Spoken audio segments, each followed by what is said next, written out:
What it do? What up? This is your boy, Mr. Shada. This is Club Shada, episode number 93. Episode 100 minus 7. Craziness. I hope everybody is in good spirit. I hope everybody is fine. I want to take this time to welcome all our new viewers, all our new subscribers. This chair is about to explode under me. I feel it. I'm gonna have a live incident, and that's gonna be funny as hell. I want to take the time to give a warm welcome to all the new subscribers to this channel. Almost 1,600 new subscribers this month, including all the names that you are seeing down there: Jordan, Kensei, Leila Ben Mohammed, Kyron, 2FB Media, Leticia Owoba, and many more. Thank you for being part of the Shada gang. The gang. I want to also extend my special thanks to our sponsor, which is me for now. But this thing will change soon. But yeah, Shada Wear, which is our sponsor since the beginning of Club Shada, which is a brand that I own, so it is just normal. But it is also important to know that it's because the boss of Shada Wear, which is me, is kind enough to make some giveaways that you can also give. You can also give to the Shada gang some free stuff. And but don't hesitate to go to shadaware.com and see if you get something that you like. And also, as always, the good gods of good fortunes that are here. Many thanks and many respect to our Shada gang boss of the month of March for now, Mike Phoenix, this month again, who's our greatest donator of the stream. So he's the stream royalty, the Shada gang boss, and thank you again. And also thanks to everybody that is sponsoring the show on an episode basis, like Might Music, like Master Electronic, Kaysha, and many more, and those who are also listening to the music from the legal platforms, and also those who are buying some stuff at Shadaware. Everybody is pushing in their own way. It's been a long time that I didn't wear those glasses. I thought I lost them. Feels strange, but yes.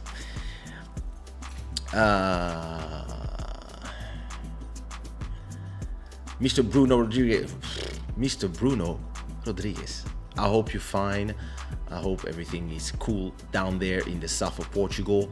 Miss Nadia, hello. DJ T, what up, my brother? Hey Nadia, I hope you are fine. Very good choice. What do you do, Master Electronic? Hello, Gail. Welcome to Club Shada. Elise Boys, my sister, how are you? Joel, my cousin, how are you? Malcolm Beats. Next week we have a big release, the EP, 5 songs by Malcolm Beats and Kaysha on the Malcolm Beats Records. That's gonna be something crazy, I believe. Miss Dahlia, how are you? Great live the other time. I was there. I didn't comment because I was not touching my phone. I put the first comment, then my phone was updating, so I leave it on the side and I was on the computer, but I was listening at the same time. I like the setup with 5 people. I don't do this enough, but that was fun. That was nice. Distant Shadow, what it do? Yeah, the schedule.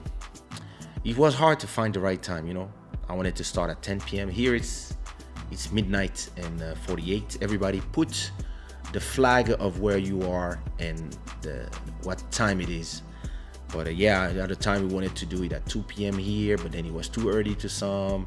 Some people were at work, and I'm a night guy, so I finally, you know,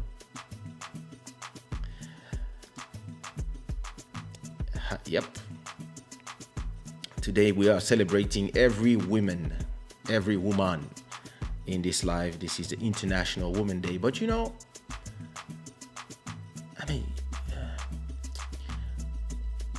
we should not need a day to celebrate women. This is Women's Day every day. This is how it should be. So, I know people love to have International Day of this, Day of that, etc.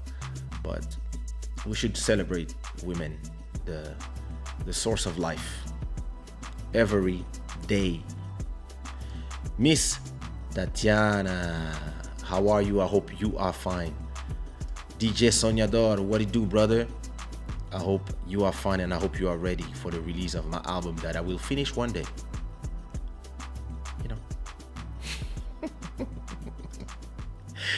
It's midnight and 49 at the Pirates Den.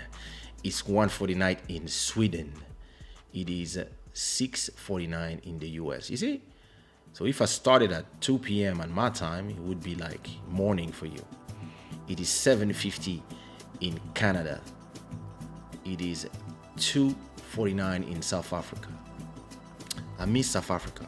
How it is out there with your special version of the virus. I hope you are,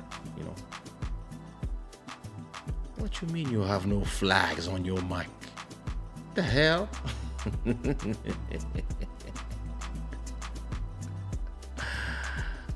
Listen, all the women in the live, I want everybody, all the men who are there, the free men who are there, to put a heart in the chat. Let me put my heart to celebrate the women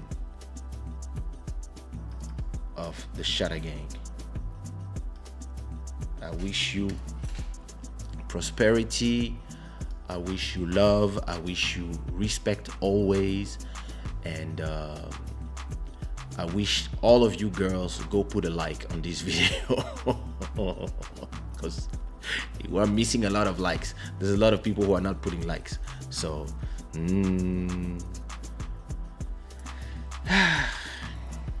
so how was your Sunday? How was your weekend? I had an amazing Sunday.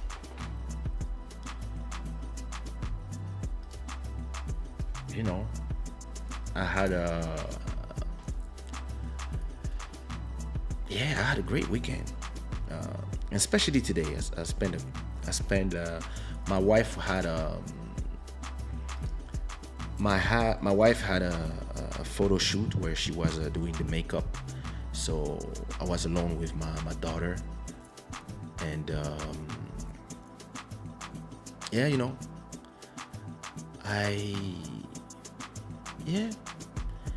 I was about to let her play in the living room, put her all the stuff on TV, all her YouTube for kids stuff. But then I was like, the weather is amazing. It's 18 degrees outside Celsius. We live in front of the water. Let me take her out.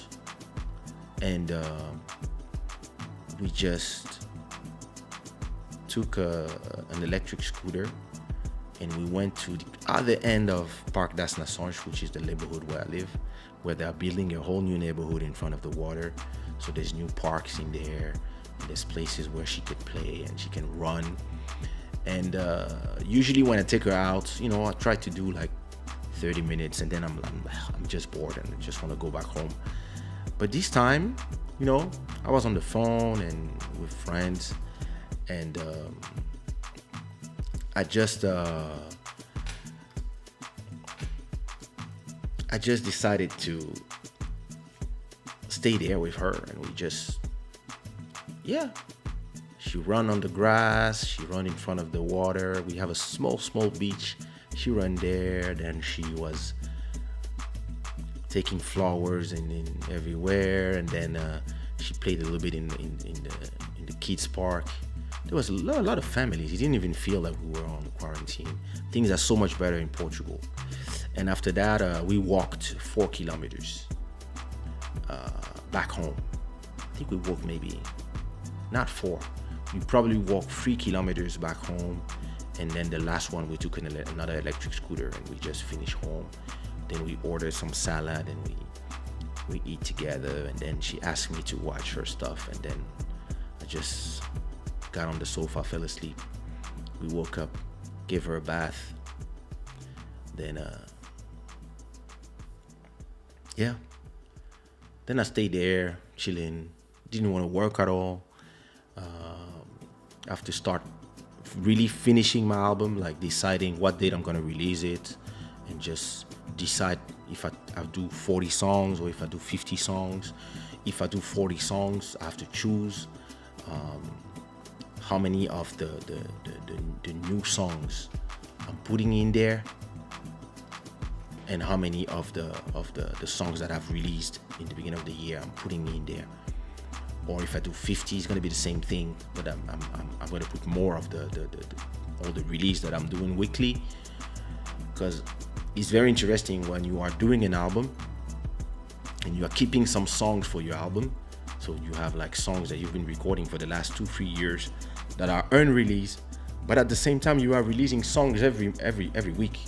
So if you release 4 songs every week, like I've been doing, every month,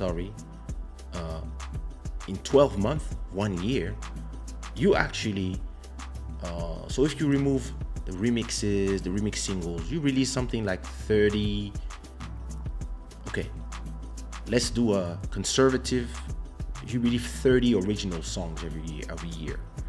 So if we just take this year, 2021, we already in March and already released around 10 songs. Original maybe 6 or 7. If we take the year before, that's 30, so 37. And if you take the year before, maybe 20, so that's 50 songs already. With all those singles that I released, I could just do an album of those things and just say, this is my new album. But I got like 25 songs that I have recorded, and some of them I recorded here live, so you know, some of them know them. But I have a lot of songs that are just here waiting. So if I do a song with 40 songs, 40 songs, and let's say 25 originals, so I only have a choice with 15 songs of the pre-release. So I'm thinking of strategies, which is either I release the 25 plus 15, 25 plus 15, and everything else I put in compilations. I can release a whole album compilation of just best of the songs of 2020, for example. And I do Kaysha best of 2020, and I just put everything I released in 2020, and then another one for the 2019. Or I can do 50 songs, and then I have 25 and 25. Or I can also do this new 25 plus 15, and everything that I didn't release, I can take them for next year when I release another 40 songs album. That's very interesting. I have problems of prolific people. Most people are like, what? An album every year? That's impossible. Me, I'm like, watch me. So, and at the same time, I'm also doing a Diamantero album. And then I will do Angel City album. So what you're listening right now is Angel City. I'm gonna do an Angel City album, and then I'm gonna do a house music album under the name Janamari. And then I want to do 5 songs with Bodhisattva. I have 5 song with Malcolm that is coming. I want to do a 5 song with Lil Maro, and I want to do like this guy. My Sunday was good. I went to the casino and I won $2. Nice. Listen, I won the lottery. I won €3 and 29. I played Euro Million. There was 200 million. I was like, ooh, why not? And I played and I won £3.29. That, of course, I just replayed them. So yeah, you know. Hello, Vanessa.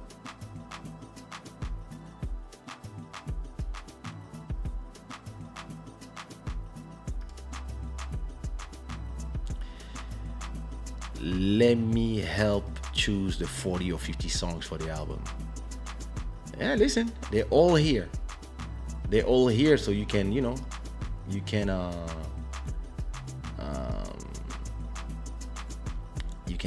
you can listen to everything. It's on my Spotify or my Apple Music page, so you can listen to everything that has been pre-released, and yeah, tell me which are your favorites. What do you do, Michelle? Yeah, I could do a Caribbean Soul Volume 3, but Caribbean Soul was only original songs, so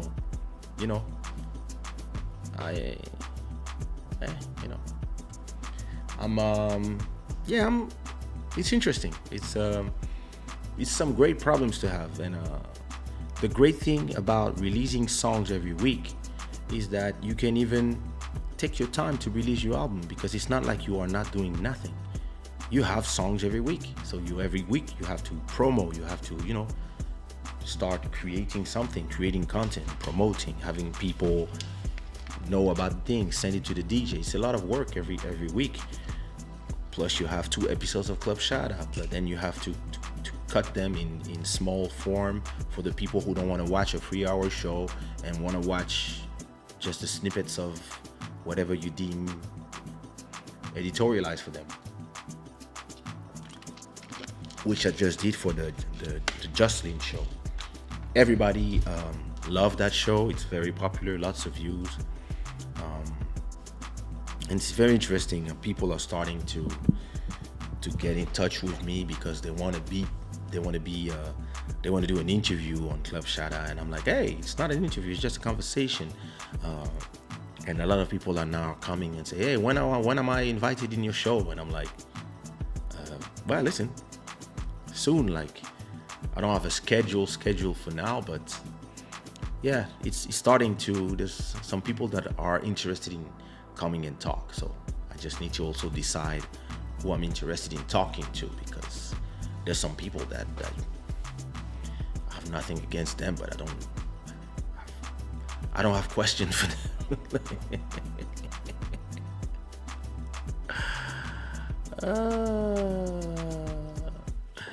I just received news that Apple is going to stop selling iMac.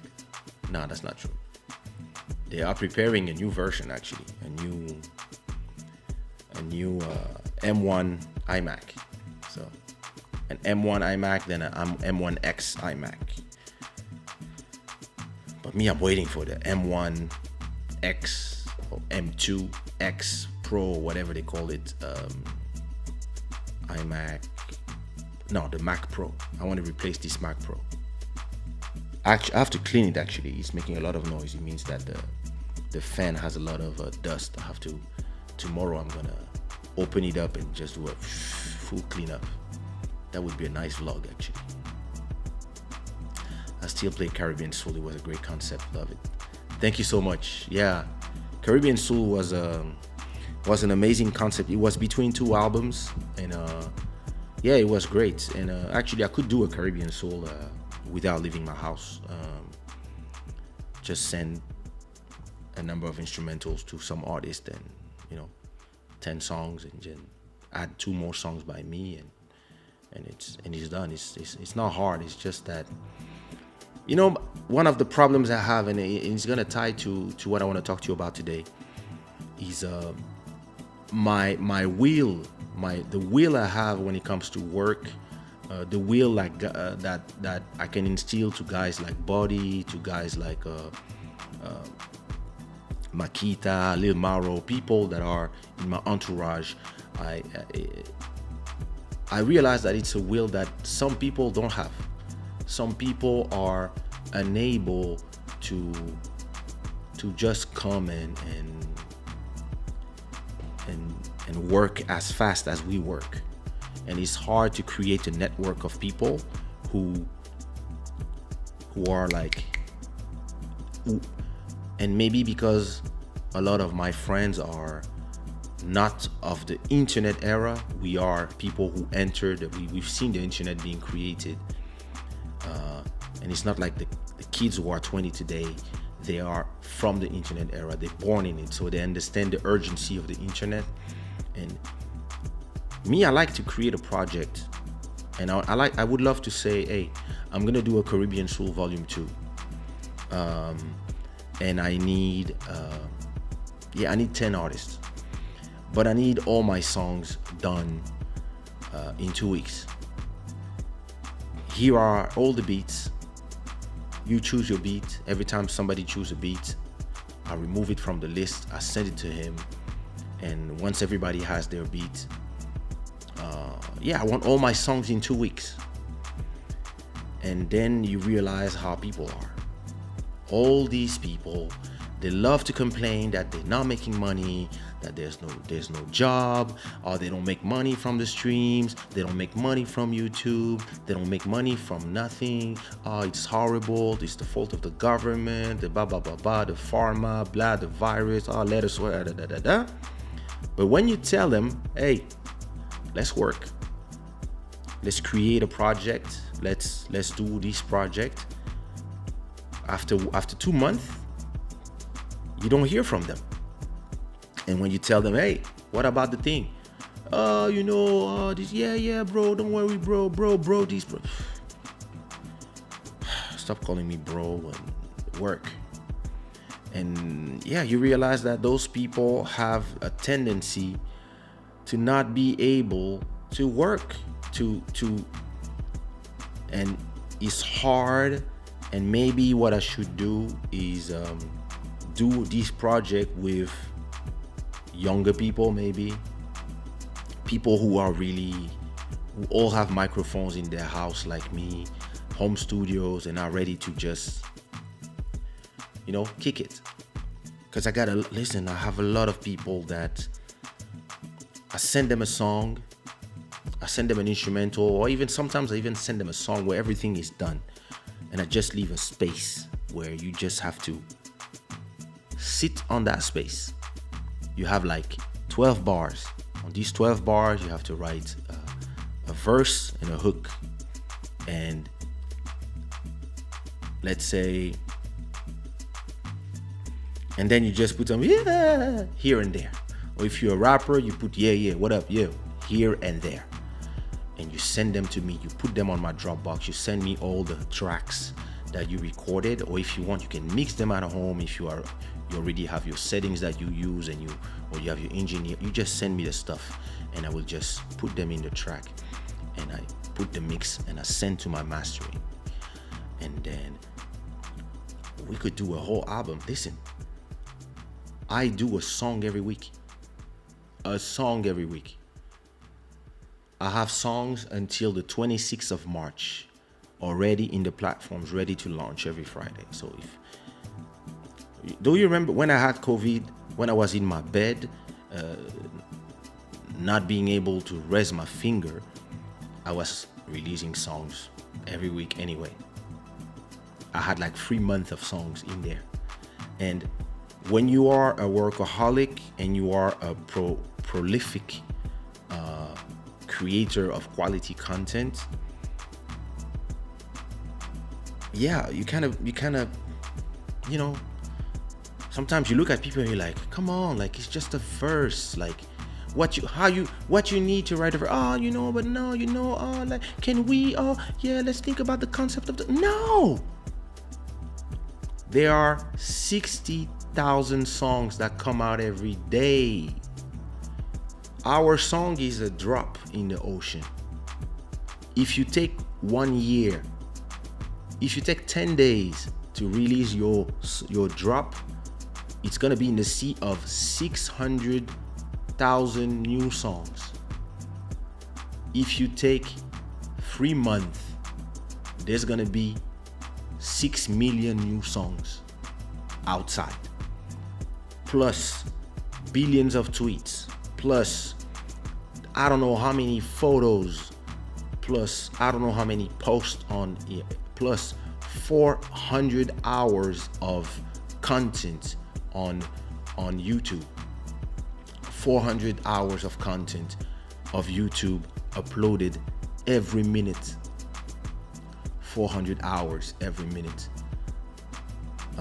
Every month there's 7 billion hours. Maybe I'm saying something wrong, but there's around, I believe, 7 billion hours of live content, like what you are watching right now. Right now, there's millions of other channels that are live right now on Twitch, on YouTube, on Facebook, on Instagram, and on every other platforms that exist. Plus TV, plus Netflix, plus Apple Music, Apple TV, plus Spotify podcast, plus Disney Plus, Amazon Prime, Hulu, and such and such and such and such. And you hear wanting to have conversations about the song. Oh, but yeah, maybe we could. No, we don't have time to do all this. We find a beat that we like. I write my part, you write your part, we release it. We don't need 5 months to do this. We could do this in 10 days. If nobody is sick, it's just, you listen to the song, whatever inspires you, if you're not busy, of course, whatever inspires you, record it. I record my part, we shake, we decide, is it yours, is it mine? If it's mine, it comes out on Sushi Raw or Black Buddha Music. If it's yours, it comes out on your label. You make your money, we split the copyrights of the intellectual rights, SPA, PRS, whatever, and then we already go to the next song. When we go to the next song, since the other one was yours, this one comes out on my label. I will make the money this time, and we split the copyright. And this is simple. And it is so simple that every time you speak to artists, they come and they complicate. They complicate everything. Oh, I'm thinking about, but are you sure that this is the right, but could we sing more this? No, let's go. We can think about the next song. Record this one and all the ideas you have. Think about our next collaboration. We can do one. Look how I work with Lil Mauro. Look how I work with Bodhisattva. Body makes me hear an instrumental. I'm like, 30 minutes later, I send him the vocals. He finished the song. We find a date, I release. Then he send me another one. Pop, next one. You see what I mean? And this is why it is hard for me to create. And can we talk about tight schedule when all the artists are without work right now? Can we really? Most of the artists are at home not doing nothing. Some of them have to do something, but a lot of them, they would love to create stuff, but then some of them, they just overcomplicate things. When me, I guess maybe because, and it ties to what I'm going to talk today, maybe because of my longevity in this business, I tend to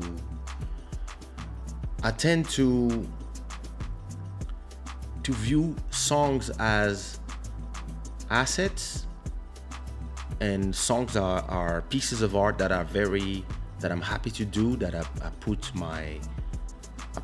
take the time to put quality in them, but I don't take too much time, because I left first of all, I don't need to do hits anymore. And second of all, but I love to do them, of course, hits. But second of all, we are not in the time where you could take a whole year to do an album. Like Caribbean Soul took a year to do. The beats, the this, the that, talking to the people, finding space in the studio, etc., etc. And then once you release something, then you have 2 years to perform. But these days are over. We are not in an era where everybody has a studio in their house. So what is taking them time is not the possibility to find a place to record. It's more them overthinking music, overthinking something that is simple. Are you inspired by the song? Yes, I am. Okay, record something. And just record it. And if it's not nice, I will let you know. If it's nice, it can be better. It can always be better. But does it need to? Can we just go to the essence of what sushi roll means? Raw like sushi. Comes out from the heart. We don't need to alter it that much. We cook it a bit, give it to the people to eat. We go back to the kitchen. And maybe to do a new version, I should just find people who think like me. But when you are alien, good luck with that. I still remember when I used to work 22 hours daily to fulfill my projects. Yeah. Mountain of Inspiration, le plus beau de mes cousins. Attends, laisse-moi réfléchir, laisse-moi prendre la liste de mes cousins. Bon, ok, tu es dans le top 3. Mountain of Inspiration, Kelina. C'est bien, avant Kelina elle dormait, maintenant elle dort plus quand il y a Club Shada. J'aime ça. Hard workers never die poor, but lazy people always die poor. I don't know about that. It depends. There's a mix of a lot of things, but again, it ties to today's conversation. So it's interesting what you say.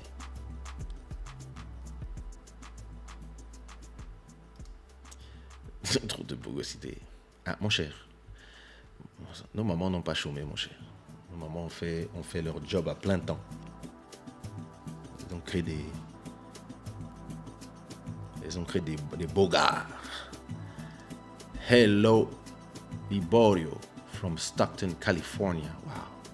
Haven't been in California in 25 years. I really need to go to California. Blessings to you as well. So listen, I'm trying to go back to my promise of making Club Shada a 2-hour show instead of. But I think next episode it's gonna be a studio session because we need to start recording to finish this album. I need to do some cooking session. I'm just from midnight to 5 a.m. or just opening songs, finishing them, closing all the places when the people who should do featurings didn't do them, calling other people to do them.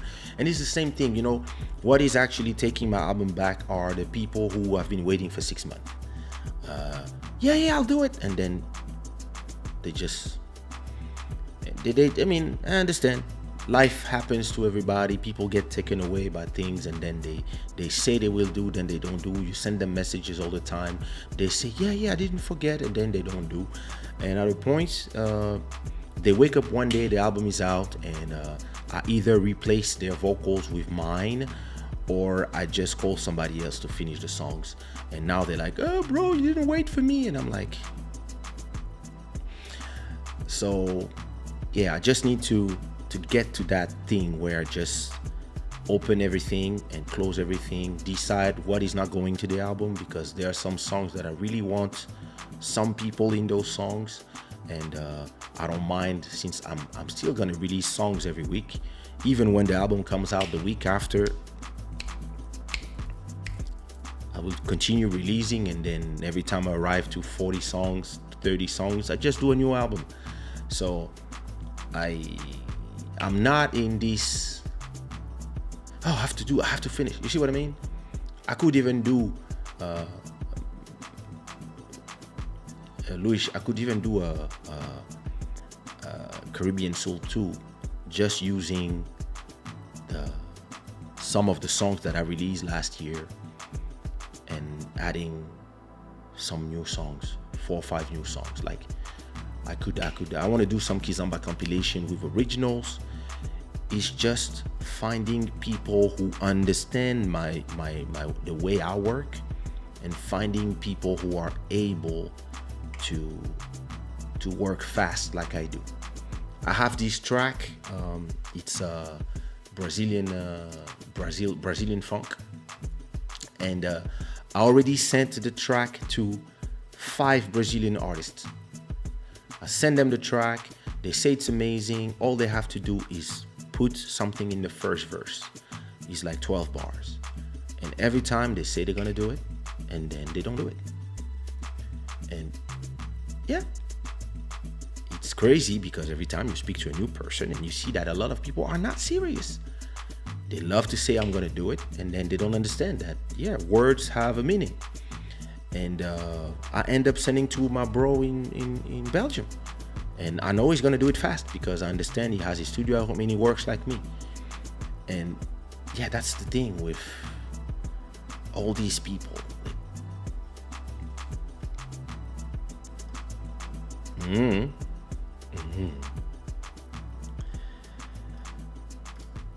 What it do, Vautier? Thanks for the advice for releasing fast. I've been overthinking so much what I do. Yeah, I hope you are subscribed, first of all, to this channel. Second of all, I hope you put a like to this video, all of you at YouTube. But yeah, listen, it was understandable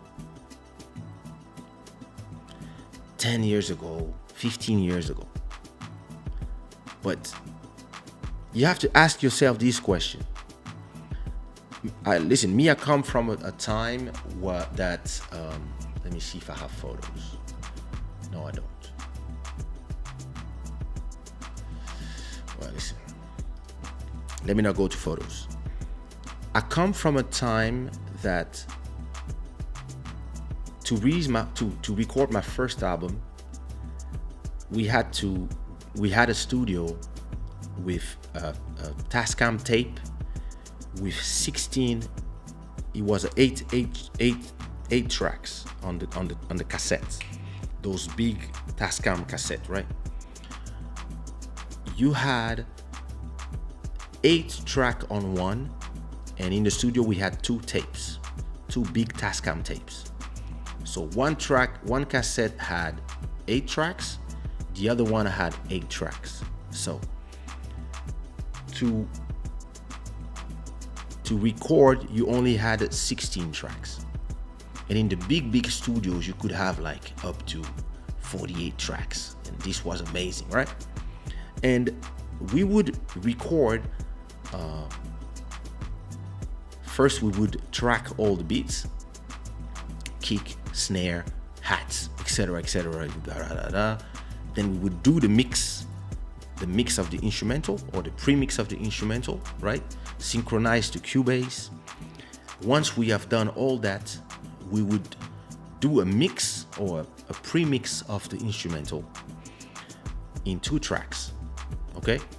Then we erase all the tracks. Now we have 2 tracks with the stereo of the instrumental, and then we still have 14 tracks. With the next 14 tracks, we had Lin Shao, an artist like this, come, and she would sing the chorus. She would sing the chorus on 14 tracks. That's all she had, 14 tracks. So she sing the chorus, etc. Then I do a mix of the chorus in stereo, and I sample it back to the sampler so I can play it on the track, synchronized with the Cubase and the tape, so that now I'm gonna use 2 stereo tracks to have the chorus. Then I would put my rap and my background vocals. And that was the way to organize the 16 tracks. Today, I can have a program like, I don't know, what do I have in this phone? I could have a program like, what's the name of this program? Do I have it? GarageBand, for example, on my iPhone, right? And if I have a song, I'm talking about an iPhone, right? I can have a whole song like this.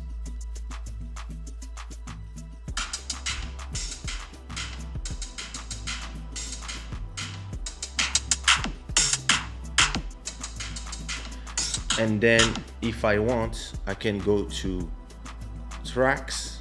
I can leave the thing, and I can also add some vocals, and I can record from my phone, and I have an unlimited number of tracks. It comes for free with my iPhone, and I can transfer everything to my computer and finish the track. On a phone, and listen, one tape used to cost 500, so 100 euros, right? Today, you can record on your phone with unlimited tracks. And I don't understand why people are here thinking so much about the song. The song will come out. People will like it. Some other will not like it. And you will learn from who played it, where it was played. You will look at your analytics. You will go, for example, let me show you. Wait. You will go to your analytics, and you will go here.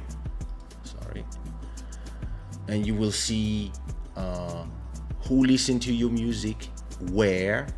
You will go to your song. So let's say music, you go to my new song that came out last week that we're gonna discover today. So that's Kitoko. So I have already almost 5,000 streams in a period of 2 days. So it came out Friday. So how did I make 5,000 streams? How many playlists? 31 playlists. Interesting. Some people are putting it in playlists. That's great. Okay, cool. Let me see the rest of the stats. Who played the song?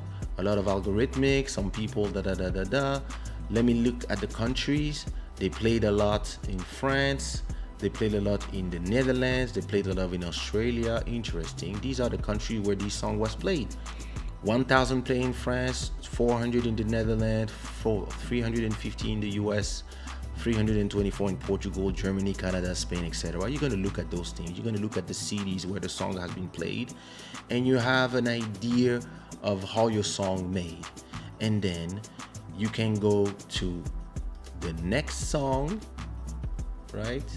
And go back to music, releases, and you can go to the song of the week before, and you can see the plays, and you can go to the week before. Where is the Love with Bodhisattva? We are reaching 20,000 plays after 3 weeks. And look, it is playing here, it is playing there. It is okay, it's working, great. Playlist, 130 playlists, good, I'm happy. And then you can take the data from what you learned from this song and you go to the next song. Because what I was trying to say about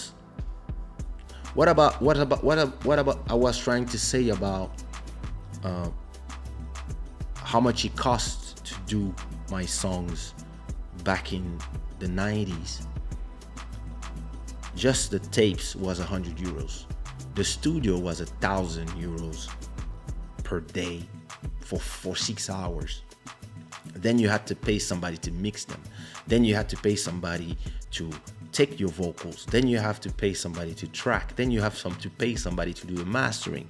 Then you had to pay for somebody to do the guitars. You have to pay for people to do the beats. You have to pay for so many things that to do an album of 10 songs, you would need 30,000 euros just to record, then another 5,000 just to pay somebody to mix every song, then another 3,000 euros, if not more, to do the mastering, and then you had to pay fabrication of the CDs. You had to pay, let's say, I don't know, you had to pay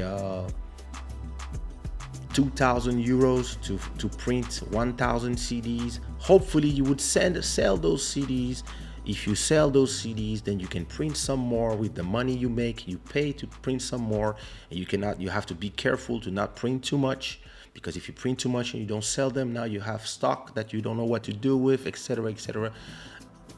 And you had to find a distribution. This distribution would tell you, hey, okay, we'll distribute your album, but we take X%. The store will take 50%, etc., etc., etc. Today, you make a beat on your phone. You can plug this microphone that costs 250 euros. You can plug to this telephone, shada case. You can plug this microphone to this phone. You finish recording your song. You're done recording your song. You can mix inside of the phone.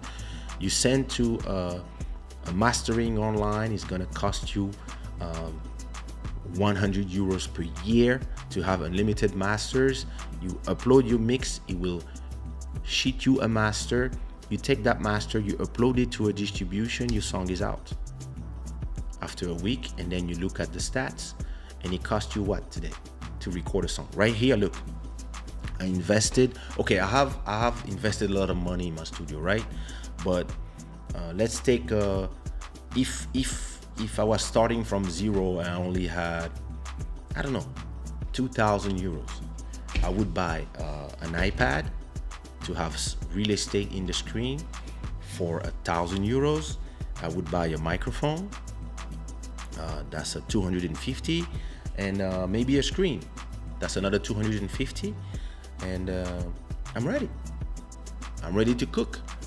I would find beats everywhere because there's 1 million beat makers, so you can find beats. And then I would just record, push the music, and see if I make money. And yeah, listen, most people, they make a song, they make 20,000 streams. So why overthink when you can just record and release? And put some distance between yourself and your art. Not when you are creating. When you are creating, you are an artist. So this is your blood, sweat, and tears. But once you're done recording, you remove yourself from the artist, and you just become the businessman who's selling his art to the clients. The clients are your fans. And you release a song, it's out. When it's out, you are liberated from this song. It's out. It's living its life. If it works, amazing. If it doesn't work, this is life. Next. And you do another one. You don't know. We used to do albums when you sold your 10,000 albums or more, when it's not selling anymore, it's over. The conversation is finished. When it's over and you sold all your CDs, you're done making money from the sales. Now you go on tour to try to rack some money. So maybe your production made their money. Now you go on tour, all the clubs trying to make some money from the fame that you got and the promotion that you got. And once you're done touring, you come back to perform, right? To record a new album. But today, yeah, you just today you just record your song, and it doesn't cost you money to record it, or it's minimal, the money that it costs you to record it. And once it's done, the song is still there. It's not like if when your album is you stop selling your album, the people who have your song have it and the rest will never have it. Today we are in a world where everybody have access to every song in the world. So, hey, you can have some songs that don't work today, and they might work in 1 year because, look, I'm just gonna give you a quick example. I have a song called On dit quoi, which is one of my biggest songs. This song came out before the existence of Spotify, before iTunes, before YouTube. YouTube came out in 2005. Spotify probably came out in 2008 or 7, I don't remember. iTunes, same thing. All these platforms, they came out after. On dit quoi came out in 2003, right? Okay. If you look at my top songs, music, here's my top song, On dit quoi? Making 45, almost 43,000 streams from 22,000 people every month. And it came out in 2003. It came out 18 years ago. 18 years ago. It's a full adult person, that song. It came out 18 years ago. My second song that is the most played just after On dit quoi is Diamonds. It came out in 2013. I think it came out before 2013. So that's already almost 10 years, right? And my third song is new. Those are new songs, right? But look at this song. On dit quoi was maybe my top 8. It was here, down there. What happened? When France won the World Cup, there's one player from Congo called Kimpembe, and he's always having his Bluetooth speaker and always plays some music, plays zouk, plays coupé décalé, and every time he would go to training and every time they would film him, he would play On dit quoi, and the song just went phew, just because of that. And this is to show you that when you do your songs, you create your catalog is there. If it doesn't work today, it can work tomorrow. You might do 20 songs and nothing happens, and the 21st song that you do, there's an explosion because you finally got it. You stop like singing for yourself, you understand your clients, or maybe you continue doing your thing your way and some people are loving it, and those people bring more people, and all of a sudden you have your community of people who like your sound that you invented. And because they love this last song, they're like, do you have other things? And now you have all this catalog ready for them, and now you have 21 songs that are all of a sudden everything is banging because you have this one song. And if you do like some friends of mine, sorry for the fan of the computer, guys, I really have to clean it. If you do like some friends of mine who spend their time just overthinking and thinking and thinking and thinking, when you release your song, maybe you lost 2 years, and when it comes out, if nothing happens, it means you spent 2 years for nothing. You're gonna spend 2 years thinking of a song. I have a friend who was like, he had 40 songs unreleased, but he was like, no, I have to work on this one first. He spent a whole year working on this song. He shot the video 5 times, and then when he finally released his video after 2 years of procrastination, nothing happened. The song had 5,000 views on YouTube and a few plays on Spotify. That didn't really make money, and me, like, the whole time I was telling him, bro, like, release everything you have while you are waiting on the big song. Those 50 songs that you have released, release them every week or every 2 weeks, or what, release them. I know, this is old. No, this is old for you. The people who never heard the song, they don't even know that this song exists. And it's I'm telling you, it's just a question of maybe less overthinking and more being free from being scared of failure. How you mean you're failing? Like, this is the best times of your life. We used to have to give our asses to the big labels when we wanted to have something released, because we didn't have the money to release music. It cost 100,000 euros back then to release an album. We didn't have that money, so we had to sign contracts where we only take 6% of the revenue. I sold 100,000 copies of my first album. It's €1 million. I took 6% of €1 million of today. So what is 6% of €1 million? That's 60,000. Yeah. If it was today, I would be a millionaire from just that one album. But it was not my money.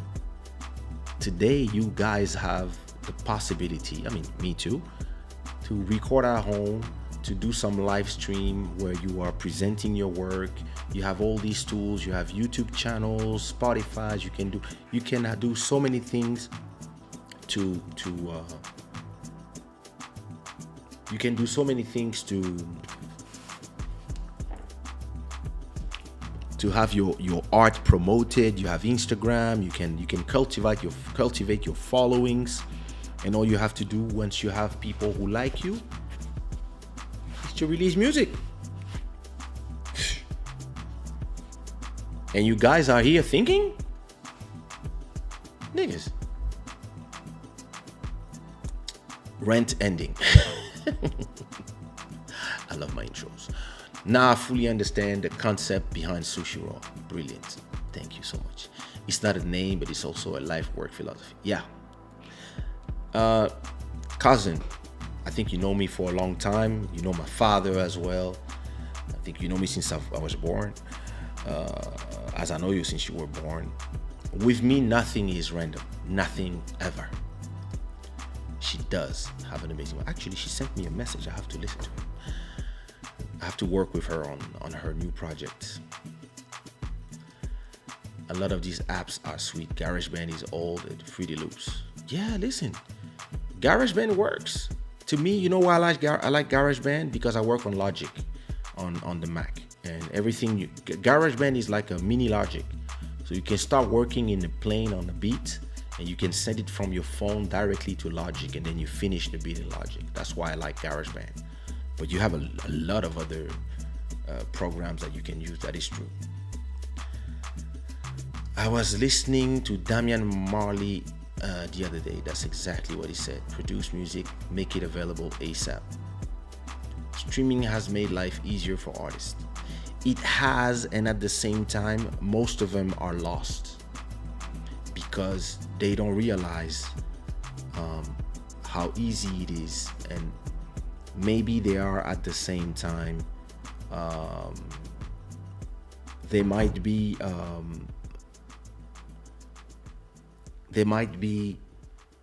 what is the word I'm looking for? They might be petrified by the idea that you are not competing on a small market anymore. You are not competing in the whole world. And some people like me will be like, wait a minute, you are telling me that I have a possibility to reach 2 billion people, the whole world, and nobody can stop me? I can just record a song and just put it there, and I'm competing with everybody. And if for whatever reason it explodes, I'm getting paid directly. Listen, like, you have no idea the contracts we had to sign. They had a thing in contracts called in French abattement. I never understood what it was exactly, but if they pay you 6%, they would actually remove from that 6% another percentage for whatever they are printing up. Like, they had a lot of things in there that, yeah, you think you're gonna make you make them $1 million, and you only get 60,000. Like, and back then you're so happy because you never seen 60,000 euros, and worse, it was in francs, so that was even more money. But because you never seen that amount of money, for you it's and because you are signing to Sony or Warner or Universal, you like, I made it. And you sign your life away. You own them 5 albums. They give you some money. They give you like 50,000 euros. Like, oh my God, I can do this. I can do that. Guys like me, I bought computers, machines so I can work. I bought my independence actually, and others will go to the club, buy stupid stuff and already have no money. And when you think you start to make money, no, you realize that the 50,000 euros was an advance. So it's an advance on royalties. So okay, now you made 30,000 the first 3 months, and you see plus 30,000 on your statement, and then you see minus 30,000, which is, and you see balance minus 30,000. You still owe us 20,000. You still owe us 20,000. Then you can make money, and you're like, ugh. And yeah, now you have to go do shows to survive. So you need a hit. Today, bro, just YouTube pays my rent. Just revenues from all the videos I have on my YouTube channel, plus all my supporters of Club Shada who give super chats for these conversations and who support the show. Their names are here. Just this pays my rent. It's an amazing world for me. And some others, they find a way to just be petrified and not do nothing. And yeah, well, to each their own, eh? What do you do, Future Soundbeat? I just received your email. I didn't open it yet, but I got it. It's a remix, right? Great story. You never know who and when is going to fall in love with your music. Exactly. Once your music is out there, yeah, it's out there. And I believe that as an artist, the most important thing for me is to express myself, and that my music is out there. When I have something to express, it's out there. So I'm liberated from whatever is in that song. It's out. Then I put my producer hat, my executive hat, my businessman hat, and I'm trying to make sure that this asset, this new song, which is an asset as a business person, is generating money. If it generates, the streams is like a rent. So look, On Dit Quoi is making 50,000 streams every month, so he's generating every month 150 euros. One song. Imagine you have 10 like this, that's a rent, plus groceries. Imagine you have 100 like this. Imagine if you have a song that just generates 2 euros per month. That's nothing, right? But if you make another 10 like this one, now you have 20 euros. In the meantime, you amass a little bit of popularity. You have a little more people listening to your song now. All your songs, your 10 songs, they generate 4 euros per month. By 10, that's 40 euros. Now your goal now is to try to have your 10 songs released generate 10. So now you make 100 euros per month from the same 10 songs. And at the same time as you're working to have more listeners, you make another 10 songs. Now you have 20 songs generating 10 euros per month. That's 200. Now you work some more on your brand to generate from your 20 songs 20 per month. Now you make 400 from the same songs. And maybe at a point, every song you have, you make one hit and it generates 100 per month, and then it makes the rest of your songs be a little more popular, and you have one song that is generating 100 per month and everything else is generating 30 per month. So you have like your 200 songs that are generating 30 euros per month. That's 600 euros plus 100 from the hit. That's 700 every month. You are almost paying your rent, depending on where you live. Maybe you are already paying your rent. Plus you have all these videos on YouTube of you talking, singing, take your guitar, do some live shows, Maybe this is another 300 that is coming. Boom, you pay your rent. And maybe pandemic is over, because of that hit, you can go do a show, and instead of just being in a plateau with 5 other people that are not being paid, you can be by your own because you can sing 5 songs. You can do a whole show by yourself because you have all these songs. So now you come and you can do a whole show. They pay you 500.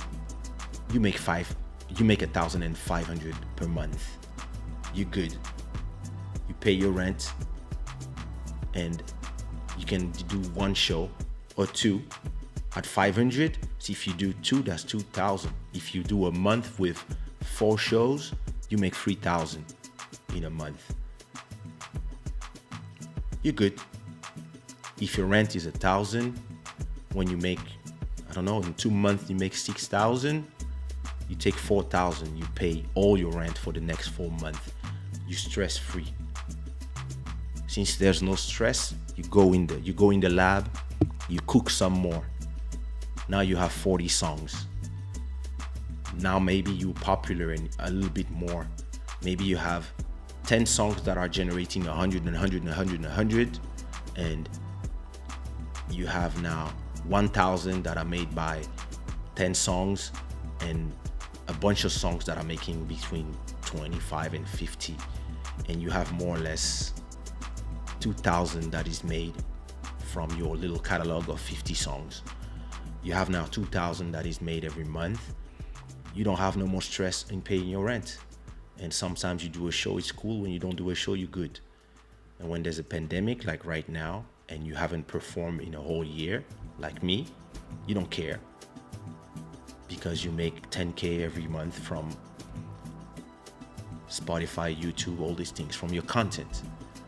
Because you focus not on thinking of what will people say, you focus on the process, on working, creating. That's my strategy. It works.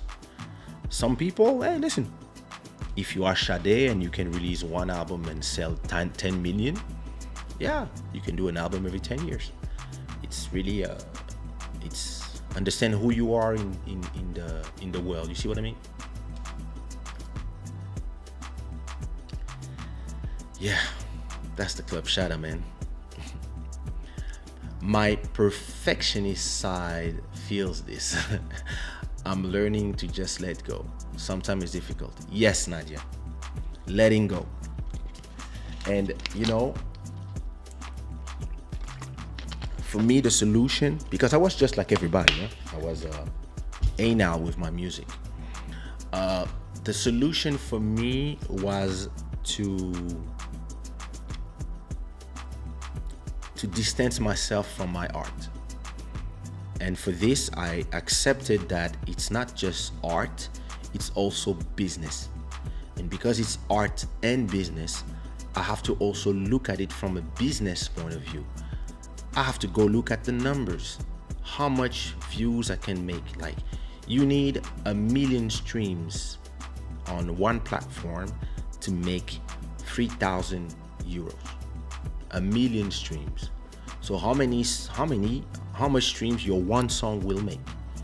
If your name is Drake, you can make 100 million streams with one song. If you are one of us, like nobodies, yeah, you're gonna make 100 on one song, 20 on another song. So they like to make a million stream, you're gonna need more than one song. And if you start looking at it with honesty and you're like, hey, listen, I love making music, so I'm gonna do music. And actually, I love making money as well. So I'm gonna also look at how can I make money with my music. Sponsorships, super chats, live shows, YouTube. You have a lot of possibilities, NFTs. We're gonna talk about this in a future episode, maybe next week. I need to learn more about it. And once you have all these, you know, once you have all these understanding of your business side, then your business side has to work with your artist side, so together you can survive.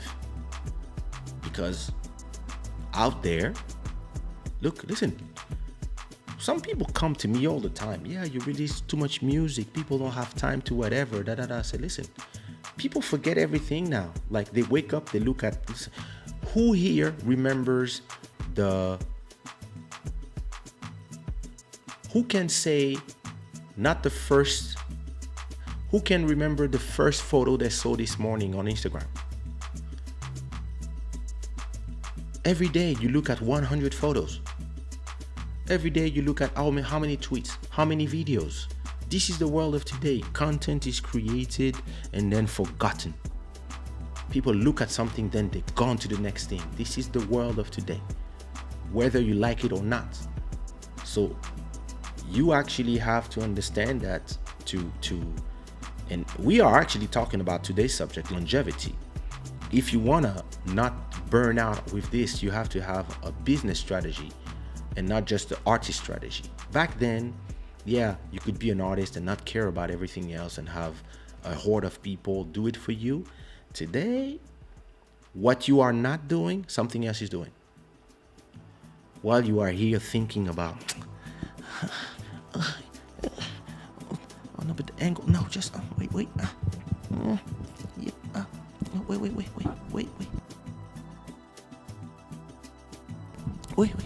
a little bit more like this, okay, yes, no, wait, okay, oh, yeah,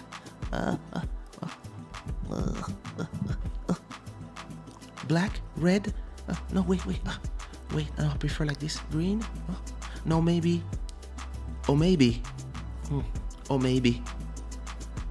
while you do this, there's 60,000 songs that are out in the race. And if you wait some more, in 24 hours, there's another 60,000 songs. And it's the same thing for photos, it's the same thing for everything. We are in a world where things move fast and yeah, you have to work on your brand so you can survive. So thinking too much, you know.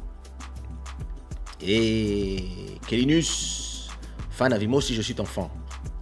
Il faut que je retrouve toutes tes vidéos où tu es en train de danser là. Je vais commencer à les poster dans Club Shada.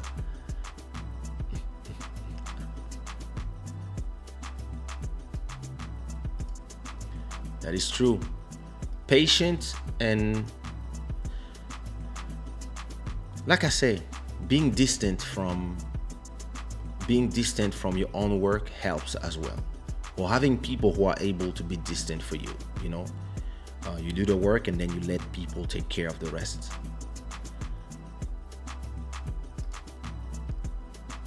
I've tried the Audacity before with core control along with some Pioneer boards, but now almost nothing on how to make beats. Yeah. Listen, me, I try a lot of things, but I like to build a muscle memory with some programs that I completely control. And yeah, I love working with Apple stuff, Logic and GarageBand. I work with Logic, but I can, yeah, you know, when I want to cook something quick, GarageBand, and then I send it to my iCloud, and then I can open it directly from Logic, and then it's a great way to work.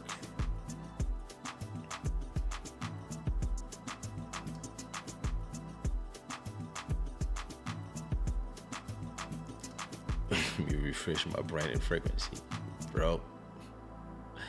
Yep. Hey, Enya.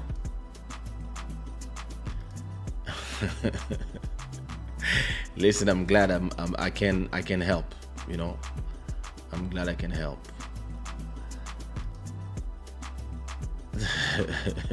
Thank you. You're a visionary, Kaysha. 5 to 10 years, one more ahead of their time.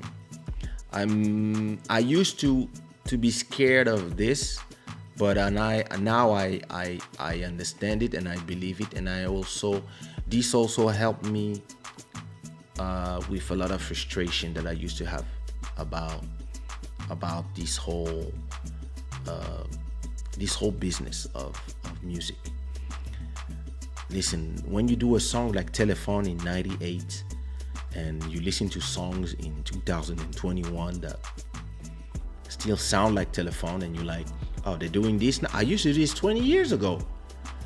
That's when you realize that, yeah, you might not speak the same language as the other people, and you have to learn how to, yeah, work on your step. You know me, I'm a person, I can look at, in 2000 and not even before, in 95 or 96, I was reading an article about this new technology called the MP3.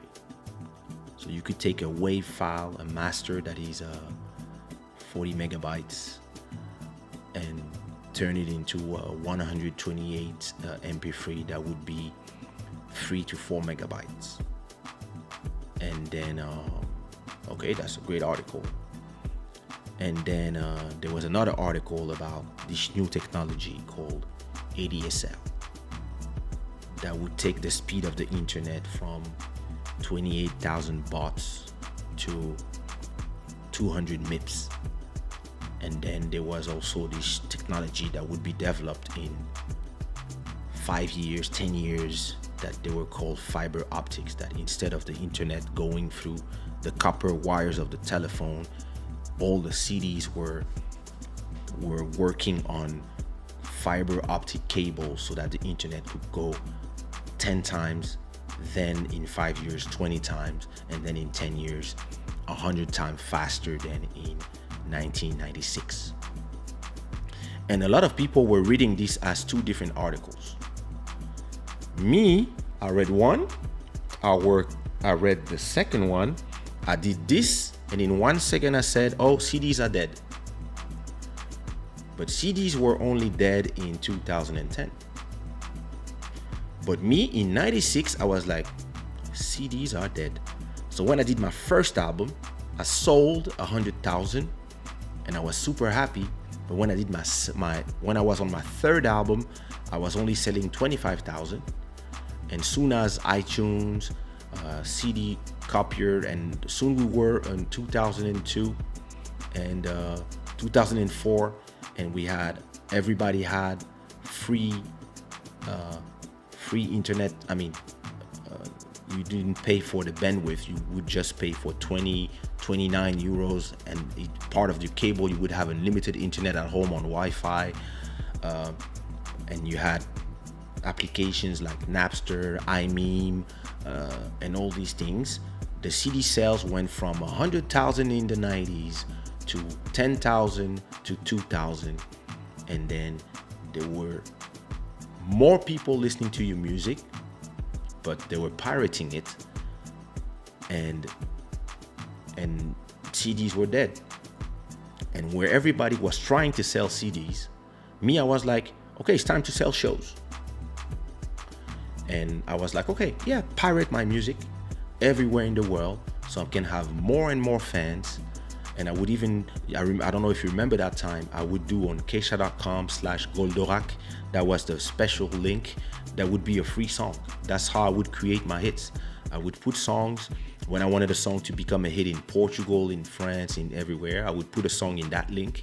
And that's how Something Going On came out. And everybody was like, oh, how can you do this? You are fucking the album sales. I was like, nah, I'm not making money from album sales. I'm making money from shows.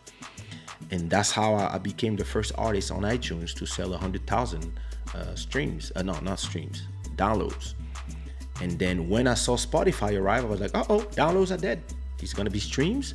When we arrive on streams, I was like, okay, shows in 5-10 years will not be the way to make money. So I just got ready, creating catalog. And then 10 years ago, I said, one day Spotify and all them will be in Africa. And when they are there, I need to have a lot of songs ready, so that when people go to the platform, they look for my name, they find me, they find so many songs, they start playing, I start making more money. My streams just went up 1% just because Spotify arrived in Africa last week. So I do agree. I am a visionary and I am 10, maybe sometime 15 years in the future. I just had to accept it for myself. Sometimes when you are humble, you are scared to accept it. And now that I accepted it, I also understand that a lot of the moves that I do are not understood.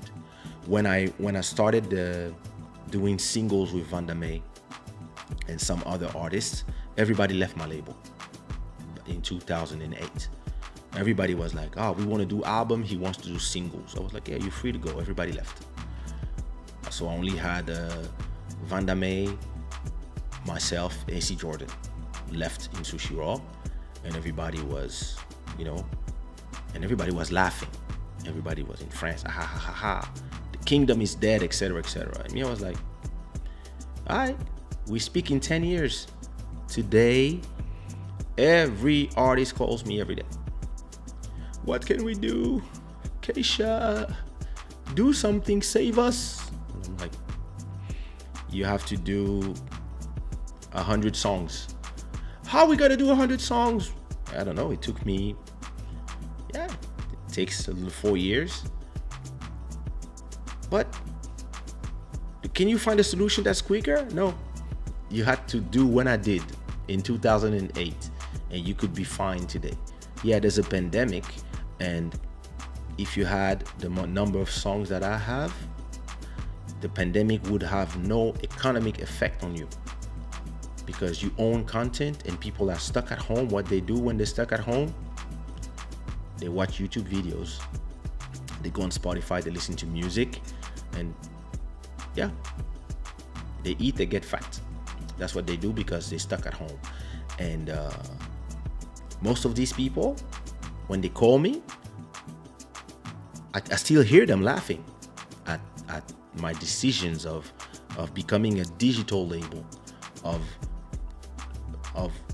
letting them think that I'm Game of Thrones, everybody wanted to be the king of music, and when I just stood up from the throne one day and I was like, all right, bye Zouk, I'm out, bye France, I'm going to Portugal.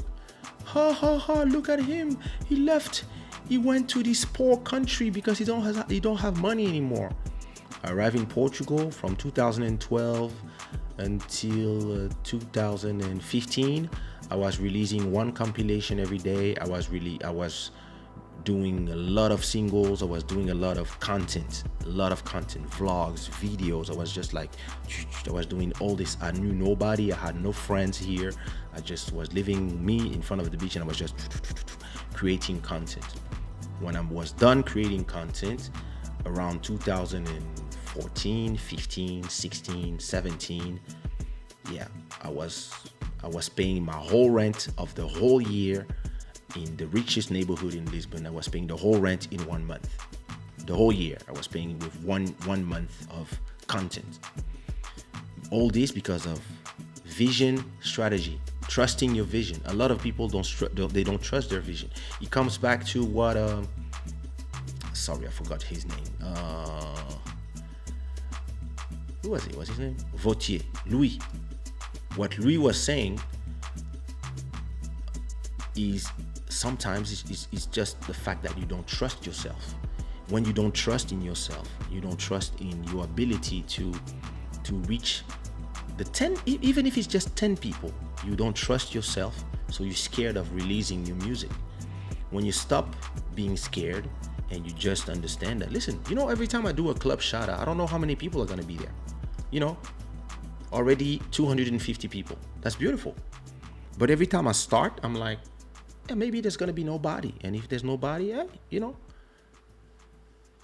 some people will watch it one day, maybe tomorrow, maybe in a year, maybe, who knows?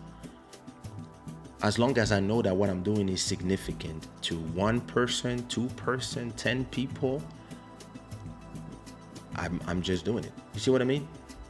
And it took me a lot of time to accept the visionary status, to accept that, I see things way before they arrive.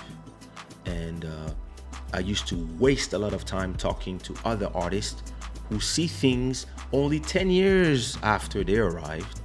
And I was speaking Chinese to all these people. I was frustrated, and I was frustrating them.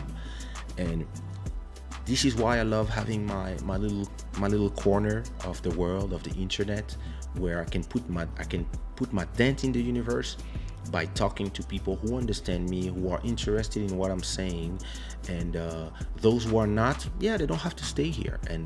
But what I'm seeing is that more and more people are complimenting me. People are telling me that, hey, I would love to have a one-on-one conversation with you. How much could I pay for this?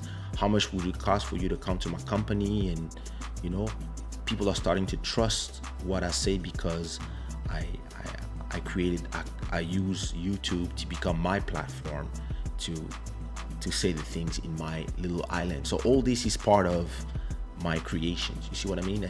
But it took time to accept that. And like I said, you have to accept who you are in the universe. You really have to accept who you are to be able to go where you are supposed to go.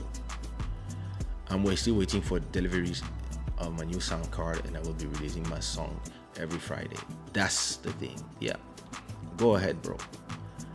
And you know, I don't know what style they are, but if they can go inside of my playlist, I will push the songs that I like, of course. All good.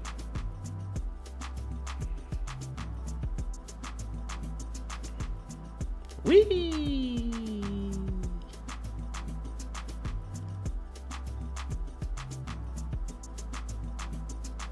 When you talk numbers, it helped me understand better as I started my YouTube channel recently. Oh, nice. Everybody go subscribe to Distant Shadow 4.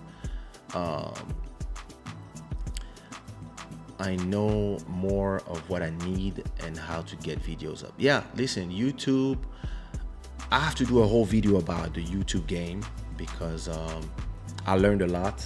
I fought a lot with the people from YouTube because they were trying to make me have like 5 different channels and do a vlog channel, a music channel. I was like, no, I will not do it.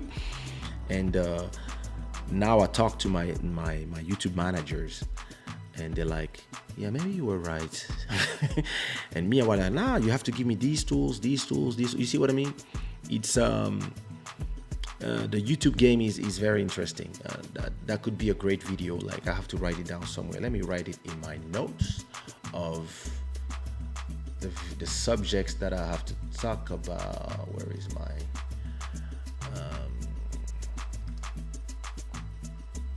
I'm gonna change this. Oops, sorry. Where are my notes? There you go. So, how to make money as a beat maker. I'm gonna add it here. Now I'm gonna put it there because that's the one I look first. How to grow your YouTube channel. That's a whole episode of Club Shada. I have to. What else do I have here?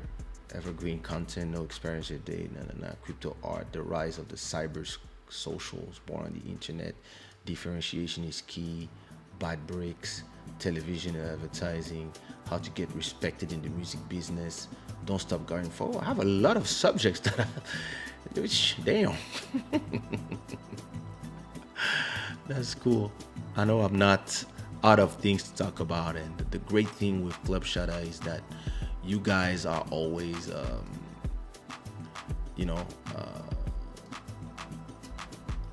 taking the conversation wherever you see fit. So, and then we end up in talking for a whole show about something that is almost what I wanted to talk about, but that's great. You see, you have no idea, Luis, the number of people who were laughing when we were doing singles with Vanda. And now all of them, they are on my phone sending me WhatsApp messages. Yeah, bro, look, I'm doing singles, only do singles. Look, all the artists don't do albums anymore.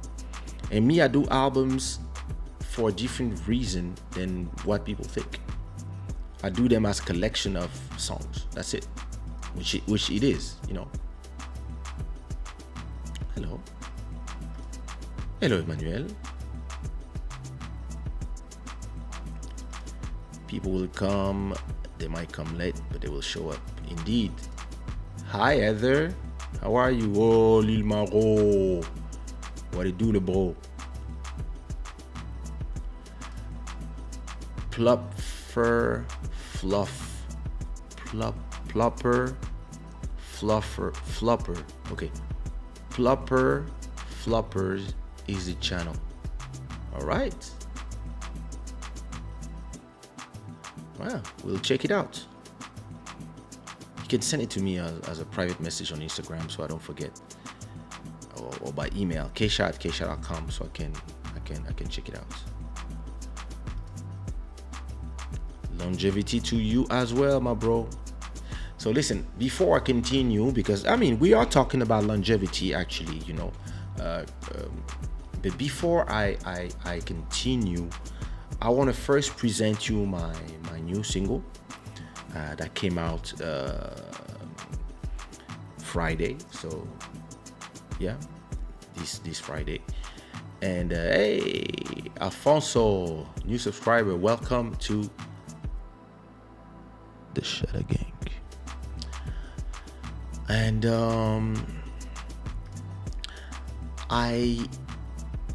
and before I present you my new single, I wanna celebrate the fact that I created a lot of new products for Shada Wear. This show is brought to you by Shada Wear. It is Shada Wear. This show is brought to you by Shada Wear, and I've created a lot of things, and in some shows, sometimes, people win some Shada Wear product, and some others support the show by buying some products at Shada Wear. And I've received some photos from some of you wearing your Shada Wear attire, and I wanted to celebrate you as well. And then we will listen to the brand new single. It's a great single. And then we will continue our conversation about longevity. So,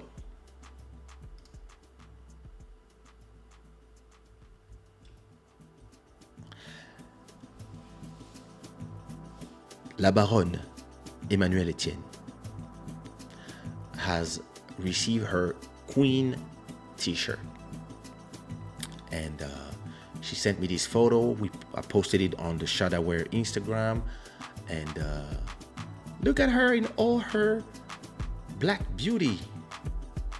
Queen, that's the one she chose. So thank you so much, Emmanuelle, for supporting the Club Shada, not only from your super chats, but also from getting a t-shirt. And it's not the only t-shirt she bought. She also bought a sweatshirt for her daughter, and she's been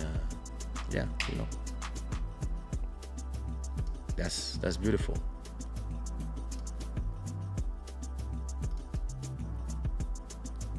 So thank you to Emmanuelle for rocking and sending me pictures. Send me some more pictures. If you want to see the rest of her pictures, you can go on the Shada Wear Instagram and you can find it. The next one is this is a winner, somebody who won a hat, the Club Shada hat. It's our Club Shada member, Mr. CV Beats, who is one of the first winners, if I remember well, of a Shada Gang hat. And so that's him in his studio, I guess. This guy is always in his studio. I think he lives and sleeps and eats there. Probably makes love as well in there. And yeah, this CV Beats.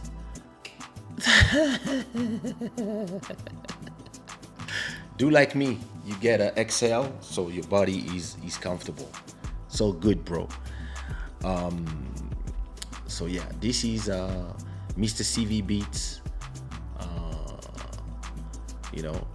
Mr. CV Beats with his Shada Gang t-shirt, looking fly.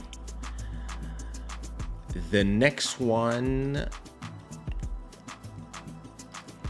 I want to show you is this is somebody that was Miss. She was Miss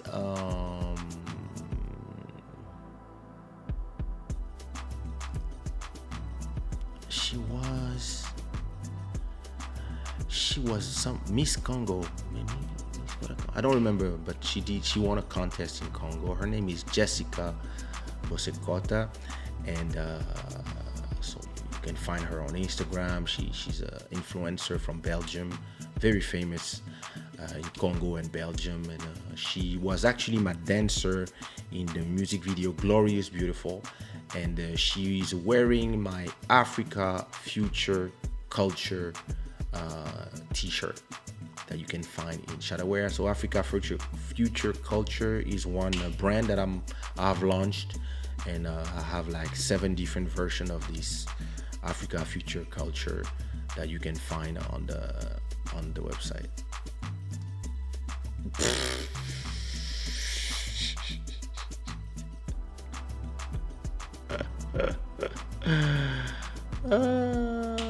T'as pas une tête à casquette? Yeah. The next one is Mr. Lil Maro. This is Lil Maro that is wearing our running. So the running is a Japanese god, warrior, and so he's wearing his running t-shirt. So he chose the red one. He also had another package that is coming from Shada Wear. So can't wait for him to receive it and take the picture. I think that's his daughter or his son who took the picture, if I remember well. You know, look at Lil Maro in his whole sexiness. Hey. The next one is Miss Ellis Boys rocking the Sushi Raw hoodie. So that's the gray hoodie with the gradient Sushi Raw logo with some Chinese signs on the sides, and she's looking fly in front of her house and stuff, you know. Qu'est-ce qu'il y a les Mao? Like la sexitude. So great photo. The next photo is my brand new product that I just released and I just received. This is a brand new one. It's the Africa Future Culture hoodie. Listen, make some noise for CV Beats, Ellis, Lil Maro, Emmanuel, Ellis Boys. Make some noise for all my models, please. I want to see some fire in the chat for my models. You guys are here. I want to see some fire in the chat for all these sexy models.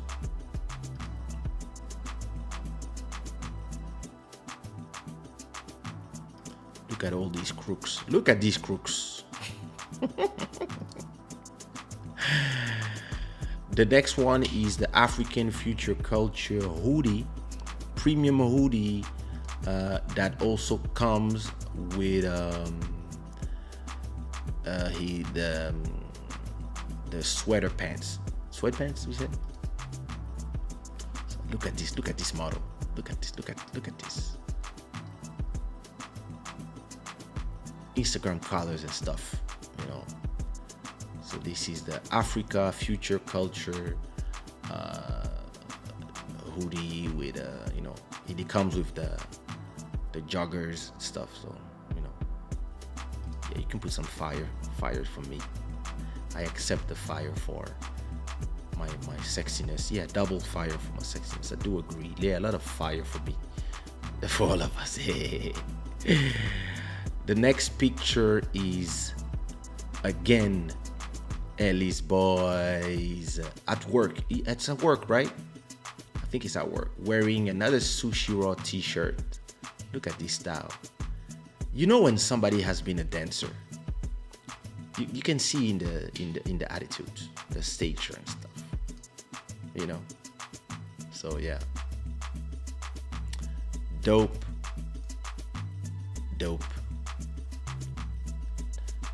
pic from Ellis Boys. The next one is actually a brand new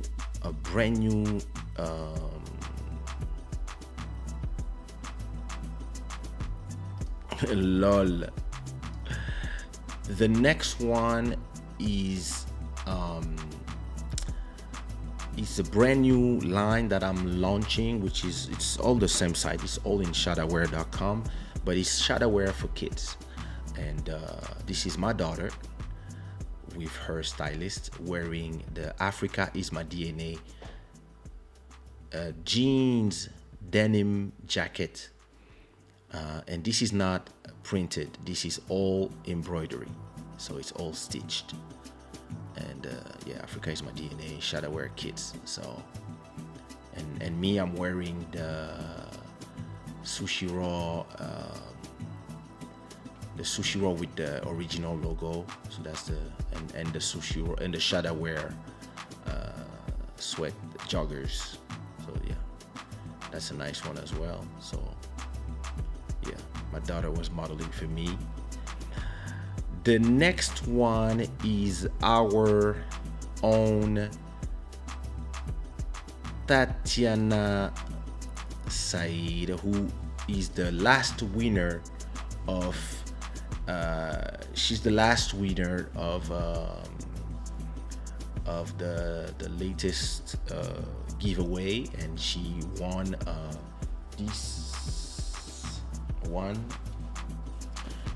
this hat that says music, but she wanted it in red. So that's what she told me when after winning.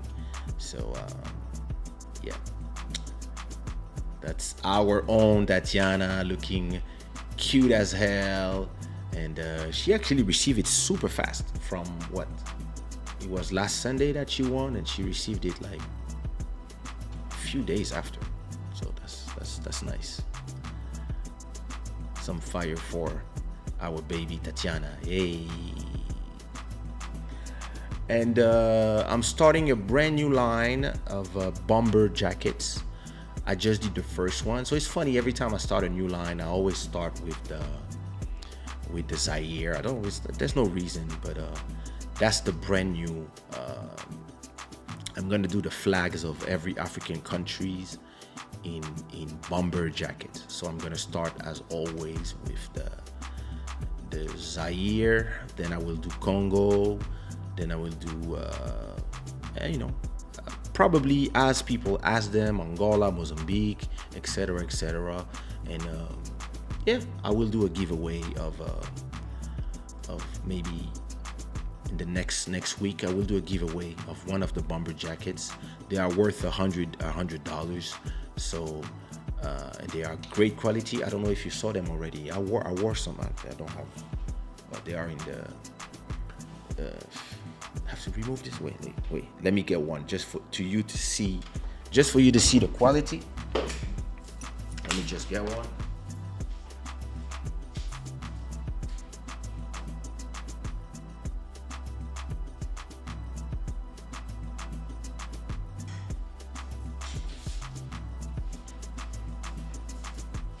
Yeah, so for you to see the quality of those designs. So I do everything myself. I do all the design myself. I work usually in Photoshop to create all these designs. So for you to understand the quality of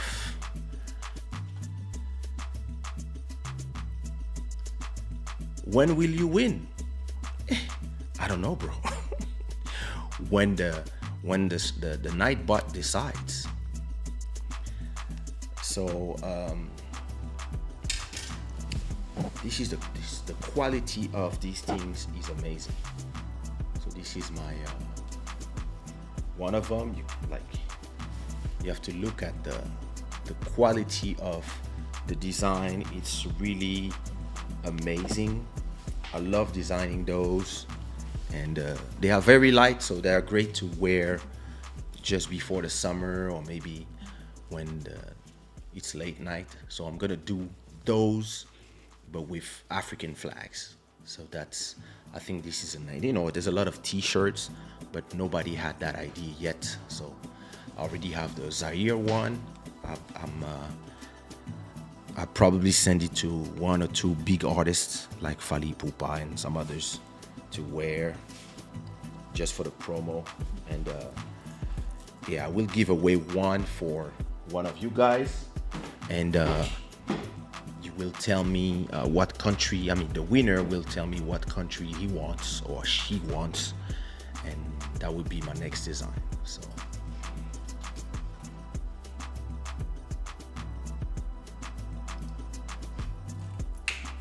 it's nice. I'm gonna put this.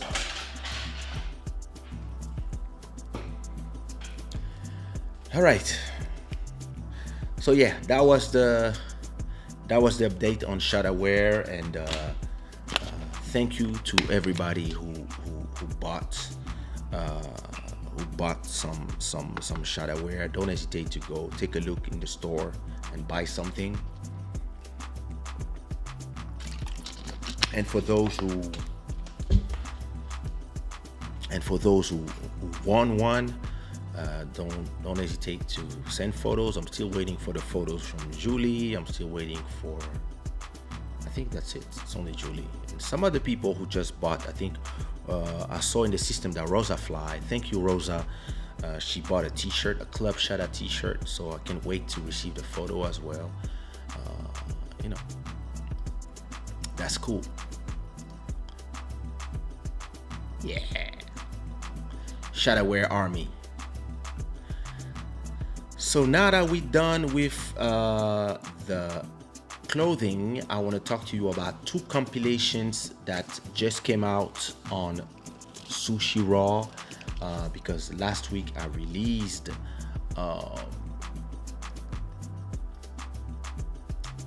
Indeed I Should. Maybe one day. Yeah. So I released this new compilation on sushiro.com called Kizomba Zouk and Compa 2021. So it's a compilation of songs that were previously released this year, but in a compilation. So you know, it's you can go check it out. It's on all the platforms. I've also released this compilation that is called Amapiano 2021. So you have some Diamantero in there, some Kaysha in there, tracks with Bodhisattva, mostly Amapiano music. So you know, stuff that I've released. So that's my first Amapiano compilation. It's not the last one. I'm gonna do another one soon. I just have to create more music before that, but I'm gonna do some more project in there. And then you have our brand new single. So I think the fastest to Sweden is 5 days, 4 days, I think. Or it's normal. You have to check on the website when you order. You can have the delivery, and you know that COVID is so it goes from Latvia to Sweden, or Spain. It depends where it's going to be sent from, but yeah, usually it takes less than a week. You can choose a fast option, but you have to check on the website when you do your order.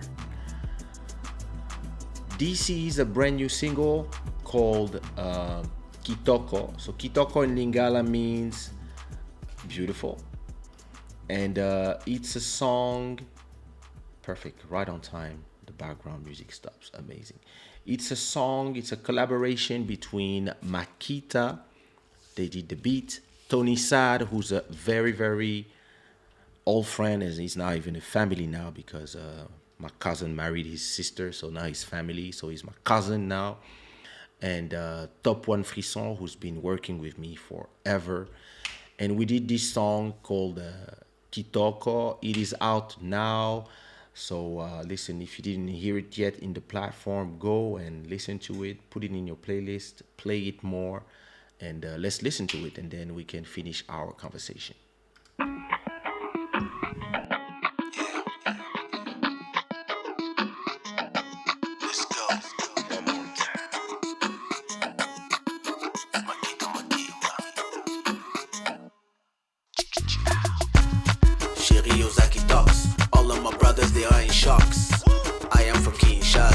winner was born in the motherland. Oh yeah, baby, you one with lux. Me and my homies, we run the land. I need a lover, sister, mama. You the one. Around here, they talk a lot. I'm the type, I do a lot. Let's get a land, let's make a plan. You the best in my master plan.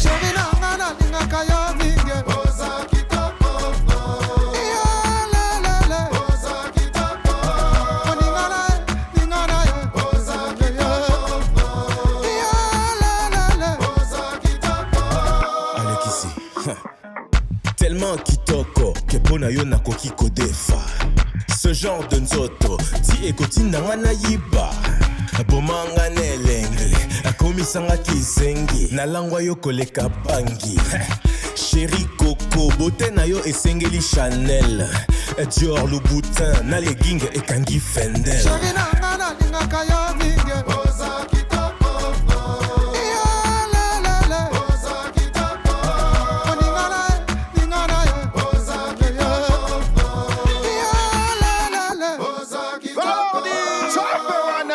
victime de son charme, sans faire exprès, le bébé très mignon dit on the big one, number one in the world. Sergio here.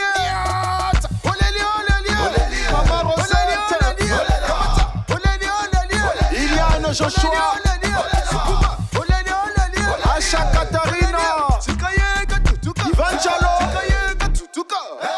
Y'a les sept. Jenny Madinda. Allez Sundama, la Fova, Sundama, Phil Minati, Sundama, Mama Ola Jarel, Sundama, Lenga, Catherine Johnny, Lenga,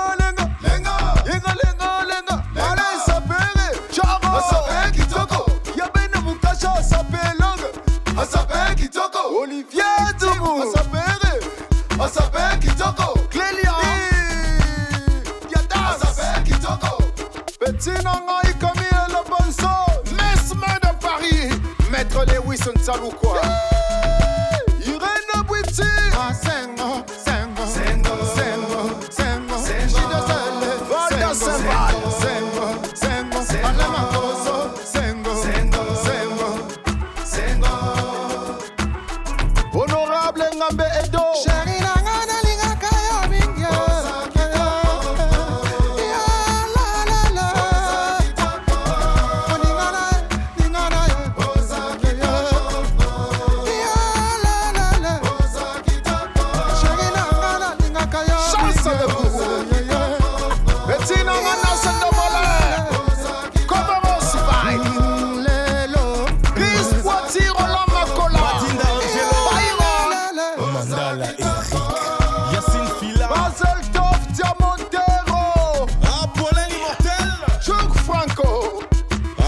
Mavungu, Marcel Ebinga, Gilles Condani, Providence Niazer et le Sultan, Richard Kabala,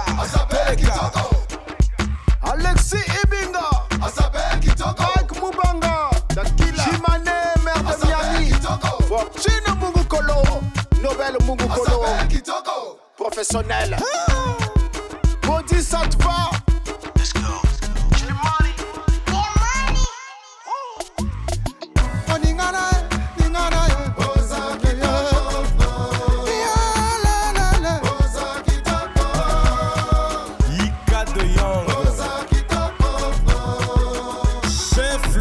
Maître Doudou. Ah, Patrick Ndakwala. Le Big GP.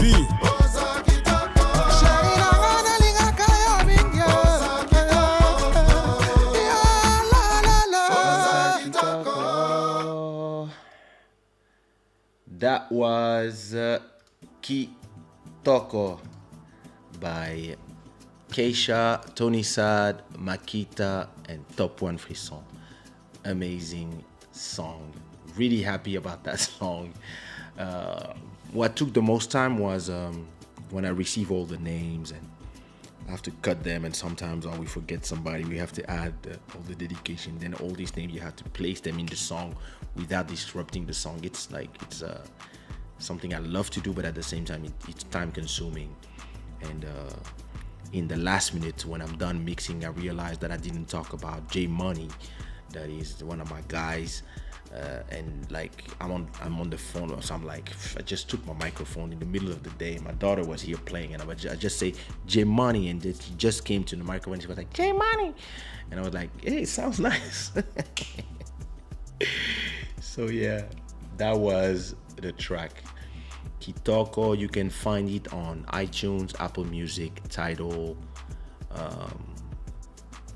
in oldies, Spotify, Bandcamp soon, QQ Music if you're in Korea, China. I don't remember which one is it. In India, you can find it. You can find it all around the world. If there's a platform that you use, the song is there. C'est une très jolie langue pour chanter, le lingala. Et le nushi aussi, c'est deux vraies langues, c'est des langues qui sont top pour chanter ou pour faire de la talaku. Speaking of, before we end up with the longevity, I want to talk about Tidal, Jay-Z selling Tidal to Jack Dorsey. So he's selling Tidal to Square, and you have to understand the implication of this. Maybe we will go more in depth on it in a future episode, because we're already passing 2 hours. But you have to understand one thing, like Tidal is a music app, and Square is a financial company, but Square owns Cash App. Tidal has catalog contracts with artists. Jay-Z has been making some amazing moves. He sold 50% of Ace of Spades, Armand de Bragnac, to Moet and Chandon for $300 million, and then he sold another for another $300 million. Is a majority of his share of Tidal to Square. I mean, I own some shares of Square. I don't know how much, like maybe 20 shares. And he's now part of the board of administration of Square, and he probably also has some equity part of the deal. So he's actually putting himself in a very, very, very powerful position. And so not only is he making money, but he's going to shape the future. And I'm not going to go in depth in it. I need to read more before. But we were talking about the visions, and the visions that I had was just that. Square, Jack Dorsey is also the creator and CEO of Twitter, right? He probably owns a bit of Twitter as well. So now you have communication, a financial thing. So Cash App belongs to Square. Cash App has cryptocurrency that you can buy in Cash App. Tidal has content.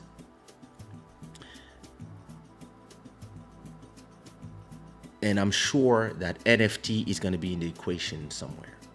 We will talk about NFTs next week. But imagine a marketplace where you can put your music somewhere and the same people pay you without no people around. So you can do something centered directly around the artist, and you can play your music on Tidal and you can get paid directly inside of Cash App. When they integrate the services, this becomes super powerful, and I really believe that we're gonna have to dive a little bit on that. I want to read a little bit about that before I have a conversation about this. But I think next week I'm gonna talk about those interesting power moves that Jay-Z has done. So amazing.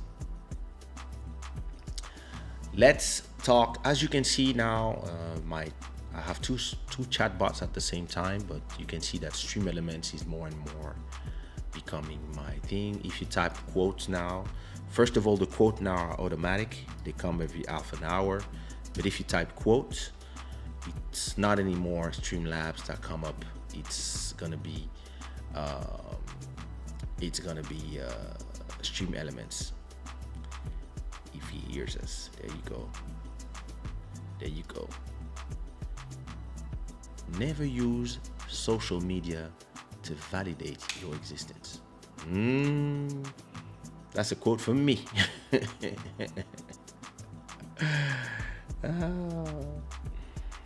So listen, let's finish up on let's talk about longevity. Let's finish up about longevity. We've actually been talking about longevity, and what you are saying, Master Electronic, is really important.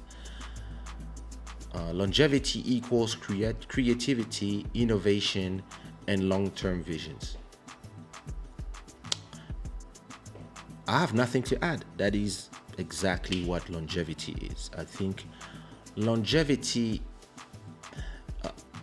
I cannot talk for other people. I can only talk for me and the longevity of my career, 25 years now, maybe even more.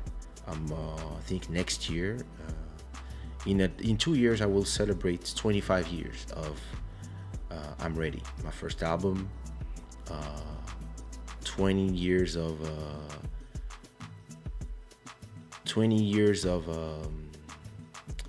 Worldwide Chico, soon 20 years of It's All Love, soon 20 years of in another 3 years, I think it's going to be 20 years of in 2005, in 2025 it's going to be 20 years of African Bohemian. Like, this is crazy, and I'm still releasing albums with 40 songs, and I still have some hits like Malembe that are reaching the same numbers as those songs faster. So I believe that to achieve longevity, it's late. I believe that to achieve longevity, you have to let go of the past. You have to be able to let go of the past to go to the next branch. There was an expression that I heard somewhere about Tarzan in the jungle. You know, when Tarzan is going from rope to rope in the jungle, if he wants to go to a destination, he's hanging on one rope and he's jumping and and then when he arrives to the next one, he grabs one and he lets go one. And I think a lot of the things that I've seen to the artists who didn't last long, it was that they were so comfortable with one rope because they knew how to use it and etc., that they got scared to let go that rope to go to the next one. And I think a lot of people have this problem of whatever they are scared to let go what this is. You know, I used to be a rapper with dreadlocks in 94. I did a lot of shows rapping. I got famous in the underground as a rapper in between 92 and 96. And my first hit was not a rap song. I mean, for me, it was a rap song, Bounce Baby, but a lot of people were seeing it as a Zouk song or Caribbean song, right? For me, it was a hip hop song, a rap song with a West Indies, a Kassav sample. That was for me. But then when I did Telephone and I saw how people were reacting, and to me, I was like, listen, I'm not from the West Indies, I'm not from Martinique, I'm not from Guadeloupe. Even if I lived 1 year in Guyane, like, they will not accept me. Like, they will tell, you from Congo, whatever. So I just made my music thinking, hey, listen, they like it, they don't like it, hey, I'll do more music. And then I went to DJ Alan Le Zouk Le Plus Long. That was a party in Nanterre back then in 98. So I go to the DJ booth and he plays my song Telephone. The album was released maybe a month before. He plays the song Telephone and I see everybody on the dance floor zooking. And then I met a friend called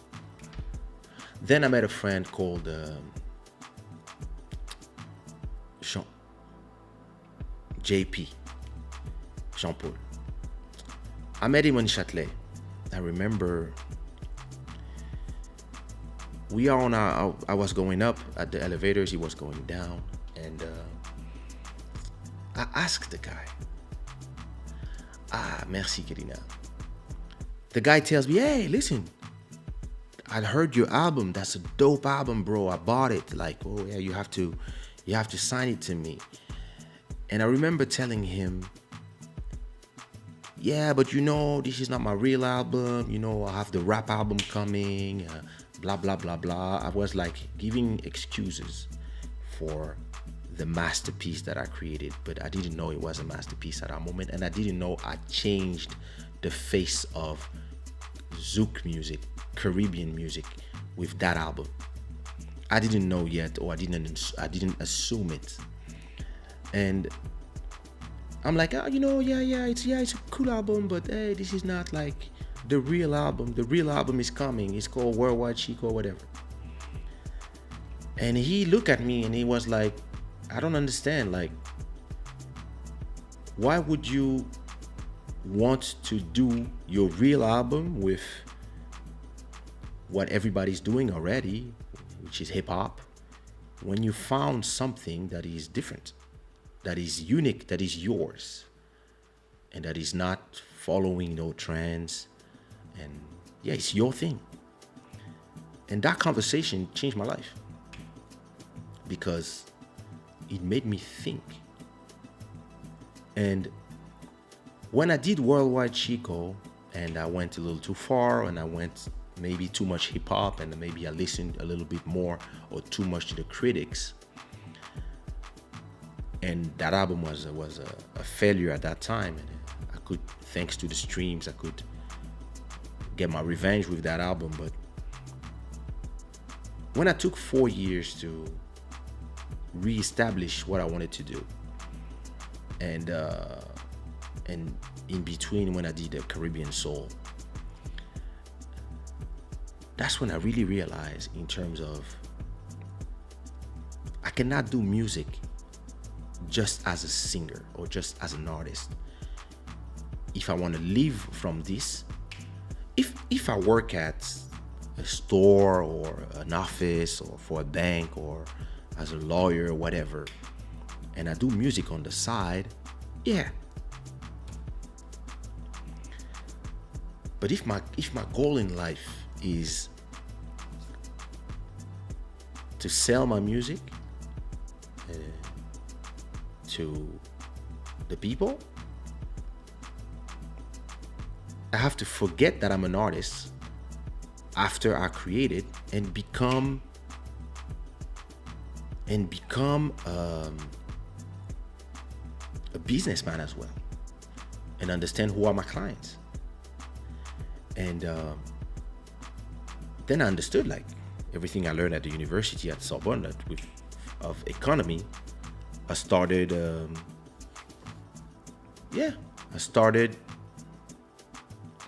thinking about it and putting it to work, right? So when I released It's All Love, a lot of people didn't understand why I had Zouk, Kizomba, Compa. I had all these different genres, coupé décalé. I was just going everywhere. And I was telling people, no, my album are a reflection of what I am, and they are a prism where everybody can look at themselves and find something that they like. There's a little bit of Afro, Caribbean, R&B, hip hop, but there's also some zouk, some kompas, and some kizomba, some coupe décalé, some rumba, some zouglou, some mapuka, and some candy zouk. And I'm inventing stuff, and I'm trying stuff, and I'm doing some easy hits, but I'm also doing some surprise hits, and I'm also trying some stuff that people will never.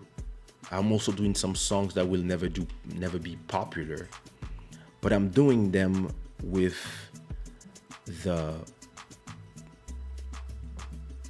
the idea that I have to also please myself as an artist and do the music that I want to do, and at the same time also please the customers who, it's something that I always say. Let's say you buy a box of, I don't have nothing here, but let's say this is a box of biscuits, right?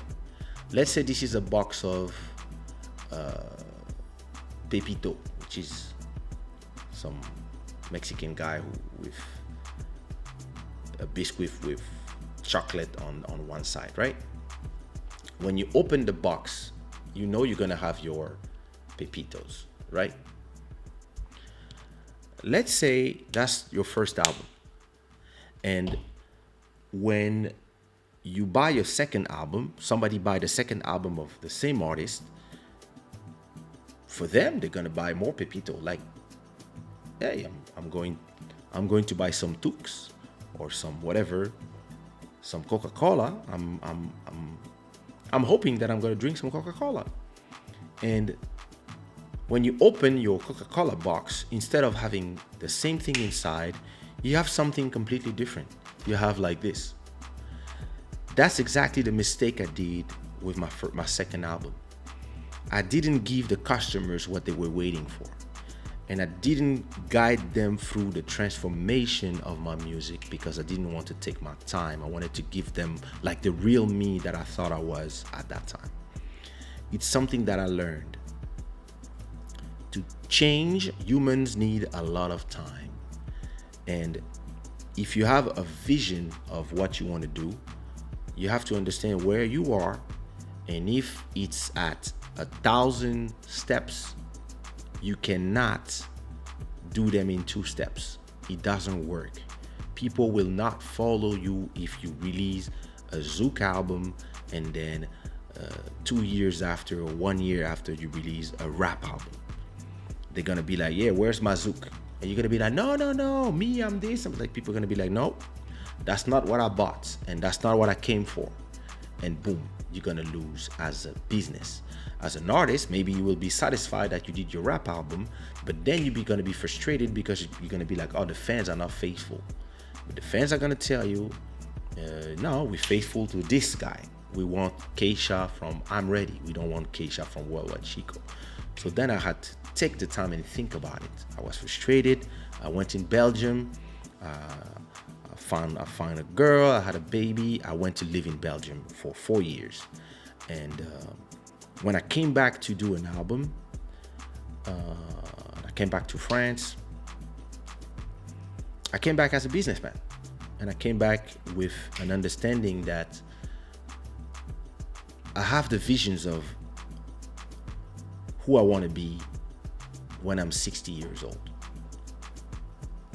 I had that vision since I was 8 years old. But between 8 and 60, there's 52 years. And you don't become what you're going to be at 60 when you're 20, when you're 30, when you're 40, when you're 50, when you're 59. You have to be there. You're going to be there when you are 60. So to be there, you have to go step by step, day by day, year by year. And you have to understand what are your objectives. And once you reach one objective, you go to the next objective. And you try to also be a realist about your objectives. And you don't dream about things that are impossible. Or you don't dream about things that are pure luck. You do things in a realist way and you understand the marketplace as well. And this is the only way to stay long in this business. You can be an opportunist, right? And arrive at the right time at the right place in something. But how many times can you do it? If you are not real, people feel it. If you're a weasel, people feel it. If you're a fake one, people feel it. They might not feel it the first time, maybe not the second time, but at a point, if the tide turns quick, you will be taken by it. And this is something I learned with having a vision. Or having people with vision, it's great, but you have to understand your vision. And you also have to understand that it's not just about the vision, it's also about what you do with the vision and how you conjugate. Do you say conjugate in English? How you marry the vision with the reality of where you are. If you want to be a superstar in the US and you live in Peru, there's a reality of you are in Peru and you are competing with people who are in the US. Back in the day, it was even worse. Today, this is the internet. You can be anywhere and explode anywhere. I know it. But the things you're gonna have to do if you are in Peru and you sing in Spanish, and the things you're gonna have to do if you are in New York and you sing in English are not the same things. And you're gonna have to adapt your day-to-day to reach your vision where you are. If you have a vision to do ski and you live in Brazil or in Kuwait, to find a mountain with snow might be complicated. You might build it or something, but it's not going to be the same day-to-day operation than somebody who lives in Switzerland, where there's mountain all year long with snow, right? Where all you have to do is climb a mountain and then you can ski. And something a lot of people don't do is having a vision, understanding where they want to go, but then not being able to take this vision and now adapt it to the reality and understand what you have to change in yourself to fulfill that vision and what you're going to have to do every day so you can have monthly goal, weekly goals, short-term goals who are answering to a medium-term goal to arrive to the long-term goal, which is the vision. Another thing that tempers the longevity of a lot of artists is their idea that everything has to be done in next week. Oh, I'm gonna start a YouTube channel and I want 100,000 subscribers in 2 months. Nah, it can happen, but usually this is luck, or this is the algorithm that is favoring you. And sometimes you might have the right video at the right time and explode. It's completely possible, but most of the time, and I prefer organic growth when you're gonna have a channel, you're gonna have 10 subscribers, your videos will have 10 views, and you will continue creating quality content and understanding who's watching, why they're watching, why they're not watching, understanding that there's millions of videos at the same time, and ask yourself, why me? Why you? It's branding, and you have to understand how to use your brand to attract clients, and when these clients arrive to your channel, they have to stay there. Why they stay? Because of a lot of different things. Once you understand that, you can start acquiring new clients every day, every show after show. This is what I'm doing with Club Shada. I now have Every show, around a minimum of 300 people who watch the show. In my vision, to start saying, okay, we are doing something interesting, I need to have 3,000 people. And I'm not in a hurry. Not at all. Why am I not in a hurry? Because I did the work to be comfortable. I have no stress. If I stop doing Club Shada to today, I will be able to pay my rent. So I'm doing it as a businessman. I intend to make money with it. I have all the ideas already of how I'm gonna make money with it. But in my vision, I might do another 100 episodes before I start making a satisfying amount of money from it, from sponsors, from the amount of money I will make from super chats, and from the views of the replays.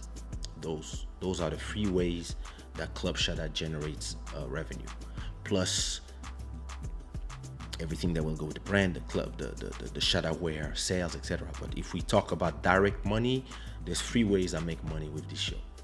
When you guys sponsor it by clicking the $ in the chat to send a super chat, when you guys are watching the replays, and on a maybe medium term, when I start having brands that can put their logo here and pay a fee for me to talk about their service or whatever they're offering. But for this, you first need to have numbers. You need to show to somebody, hey, if you pay me X, I will have my show, your brand, in front of X number of people, and those people, yeah, they are the clients that you are interested in. It could be a DJ. It could be a DJ who's trying to be, to sell his DJ services, whatever, pays to have this show is sponsored by DJ Gellas. And boom, this is your website, there's your logo here, and like those things, like these are medium term goals. For now, I'm starting to really work on the medium term goals, which is sponsors and advertisers, on maybe after episode 100. For now, I'm letting my head think about how I'm going to do it. On the short term, what I'm doing is doing episodes. This is the process. This is just doing 1 episode, 2 episodes every week at the right time, and having my clients, the clientele, become captive, and people needing their fix of Club Shada every week.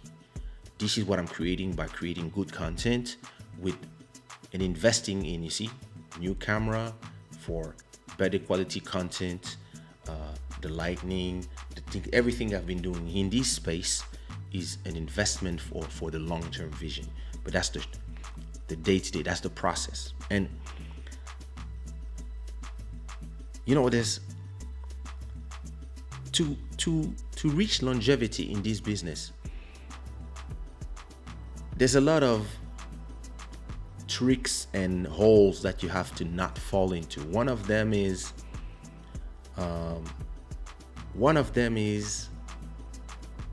the whole of staying relevant. When you start fighting to have another hit or to stay relevant, that's how you start tampering with your ability to just follow your vision. The vision can change, your goals can change, but never do this job of being an artist or a podcaster or a YouTuber or anything else that you do. Never do it with urgency. Never. You have to come to these things with a cold heart, and especially when you're an artist and you feel like everything you are doing, you're pulling your all heart into it. Heart into it. You put your whole heart in your art. That's when you are creating. Now, when you are executing your vision, you have to be cold. You have to be like, yeah, listen, this is what I'm gonna do. We were talking about catalog earlier on how to be able to pay your rent just from streams. If you realize that when you do a song, you generate 10 euros per month. If you need to pay a rent of 1,000 per month, you have to multiply these 10 euros. You have to divide this month of 1,000 by your 10 euros. That's 100. So it means you need to make 100 songs if you want to be able to pay your rent from songs that generate 10 euros per month. 10 euros is, in terms of stream, if 1 million stream is 3,000 euros, so 100,000 stream is 300 euros. So 10,000 streams is 30 euros. So 10 euros would be, that's it. Am I right? 1 million divided by 100. I'm doing something stupid. Wait. 1 million divided by 10,000 is 100 songs, right? So 3,000. I'm doing a stupid calculation. My first calculation was perfect. If you need 1 million to make 3,000, with 100,000 you make 300, with 10,000 you make 30. So 30 divided by 3, so that's 10,000 divided by 3. That's the 333 streams to make 10 euros. That's from one song. So you want to make 1,000 euros, you need to make these 3,000 euros. Sorry, these 3,000 streams, you need to make it 100 times to reach 3 million stream, or 300 times to make 1 million streams, so you can make 1,000 to pay your rent. Sorry, I just put myself, etc. You see what I mean? And if you understand that to pay your rent you need 100 songs and you only have 5 songs, now once you understand what you need to do, you have to now plunge yourself in the process of making songs and not care about anything else, and forget about the people talking, and you just make your songs. And if every time you put a new song, every 10 songs you look, how much am I making? I have 10 songs, I'm making now 30. I mean, like with my first song I was making 10 from one song. So now I have 10 songs. How much am I making? Yeah, I'm making 100. Okay, perfect. Now I need to go to 200. Okay, I need 10 more songs. You need 10. You do 10 more songs. Now you're making 200. Process. After 2-3 months, you make another 10 songs. Boom. Now you're making 300. Then you make another 10 songs. Then you make, etc., etc. Once you arrive to your 100 songs, and you make good songs, not trash songs, you make good quality music, and you just trust the process of just doing it. At a point, what happens is that not only times have passed, but also you wake up one day and you make 1,000 euros per month, even maybe more, because maybe you gain popularity, etc. And you have to understand that if you set goals, once you arrive to those goals, you have to set new goals. This is another reason why I found longevity in this business. I'm not a person that when I arrive in destination, I'm here asking myself what I'm gonna do next. When I'm far from destination, I'm already like, okay, once, like, let's say I'm at 70% from destination, I'm already thinking of what I'm doing next. When I had critical success after album number 6 or number 5 after Legendary, when I was like, okay, yeah, I have X number of hits. Those songs will make me perform forever in terms of streams. I didn't know about streams yet, but I was seeing iTunes, the number of money I was making from iTunes. I was like, okay, listen, those songs, they are classics. Like I can see, like maybe in 2010, I was like, okay, One Love is forever, Love de Toi is forever, On dit quoi is forever. I have like 10 songs that are forever. They will play as long as those who grew up listening to them will they will continue playing, and the kids of the people will also play those songs because their mother used to listen to this, etc. Once I understood that, I was like, okay, this job is done. When this job is done, it's time to move to the next job.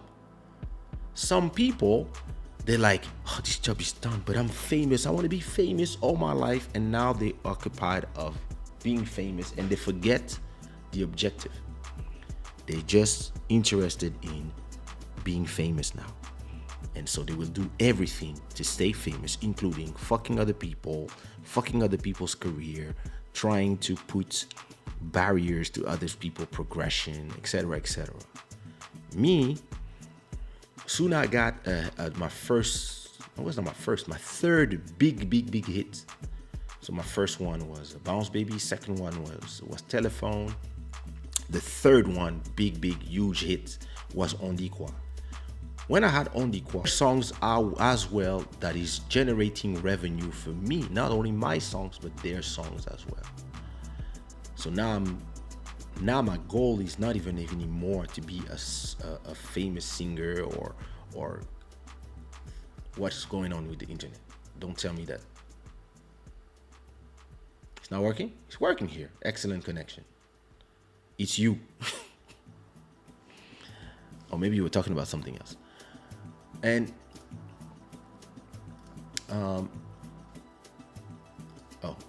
people are saying there's a technical problem. Let me see.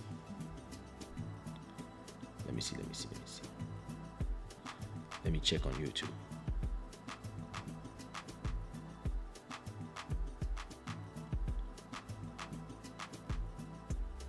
It buffered for 10 seconds. It's working here. See myself. You liars. Is it? Seems to be working. Okay. Well, if it's good, it's good. Where was I? Okay. Thanks, Moto. Hi. So, by the time I was having Kaysha dit quoi exploding and being the big song, right? I was already on my next thing because my mission to have success, to prove to my father, who's bigger than life, who was like big shoes to fill for me, right? But my mission to prove to him that I could do it without him was done. It was never about I want to be famous. I was like, no, I want to make it by myself. So this was done. And I kept making hits. I didn't listen. When On dit quoi is made, it's Fiona is here, those songs are here. But I didn't do One Love. I didn't do Love de Toi. I didn't do Something Going On. I didn't do Diamonds. I didn't do all these songs that I did after. But my mission is complete already as the goal that I wanted for me when I was 8 years old and I was doing this on casserole. That this is done, right? And at that moment,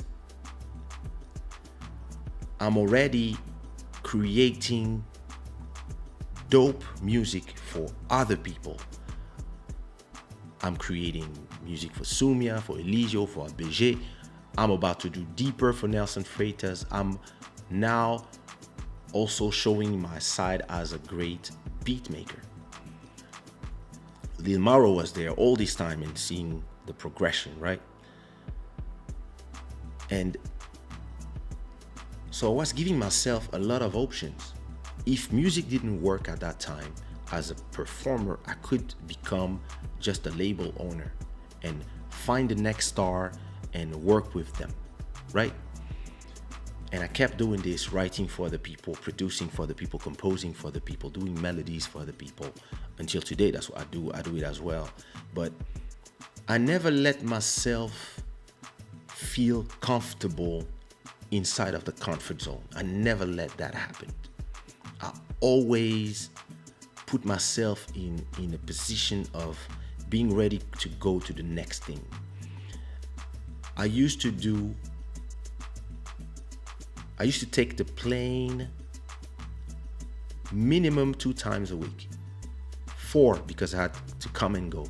Sometimes I would take I remember taking the plane maybe 15 times in the same week.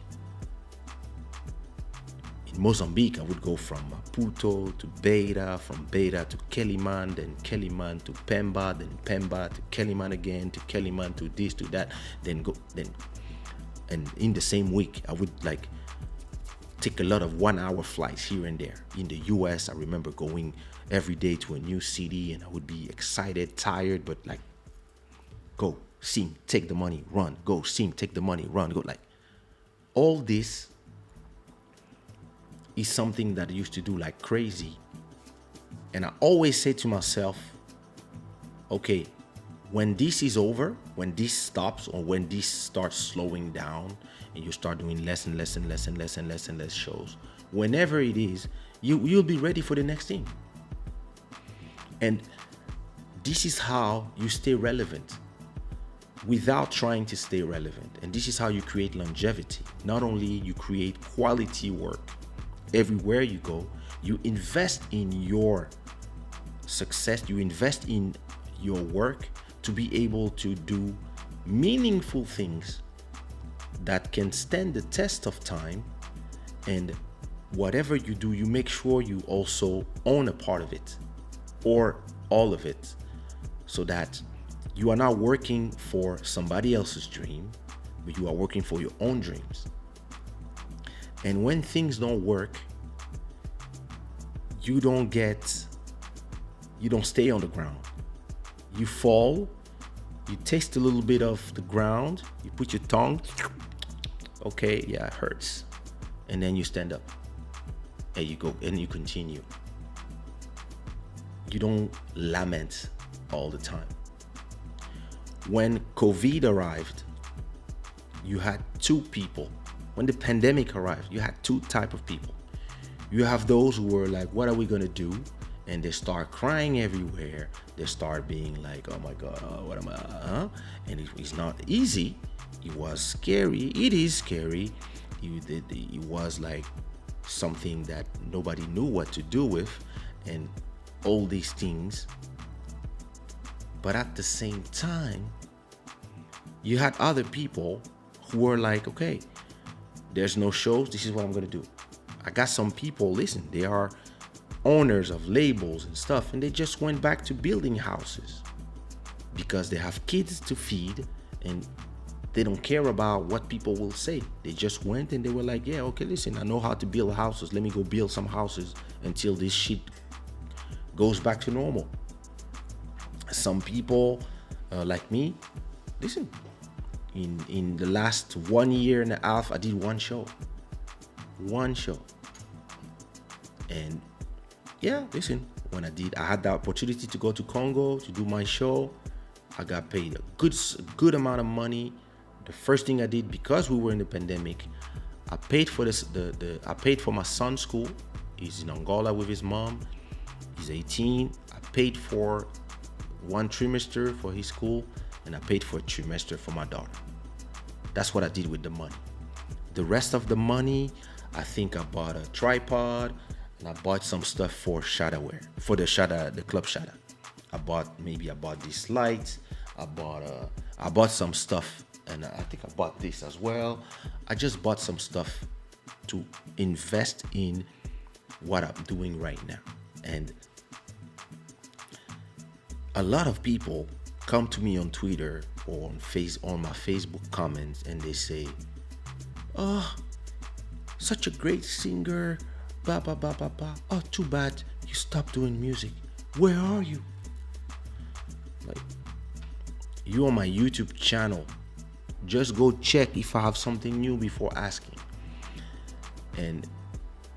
But I don't care about those people. If they want to believe that my last song was Kaysha on the Quoi, it's up to them. I have songs that are making millions of views, which means that some people are watching them. So I'm focusing on these people, and I'm now doing my full-time job is coming on Wednesdays and Sundays and doing Club Shada. This is what I do now. And when I talk to other artists, they come to talk to me about, "Oh, there's no shows. What am I gonna do? I'm a DJ. What am I gonna do? I'm a singer. What am I gonna do?" And I'm like, "Yeah, good luck. Do you make money from your streams? From your, like, how many songs do you have?" "Well, I got 10 songs." "How much money you make from your 10 songs?" "I don't know, 300 euros. You need to either have more people listening to your songs or more songs. So you can maybe make, I don't know, if you have 10 songs that are making 300, maybe you can have 30 songs." "But how? You don't have a microphone at home?" "No, not really. I don't have a professional microphone." "Do you have an iPhone?" "Yes." "You know there's a microphone here?" "But that's not a professional mic." "It's a microphone, right?" The Diana Ross and all these songs that you used to listen to back in the 70s or even before, the songs from the 40s or the technology of back then, the microphone were not better than those microphones that are here in this small hall here. Today you can record a song with your phone. You can record vocals that will sound great directly on your phone. So while you don't have a microphone at home, record on your iPhone.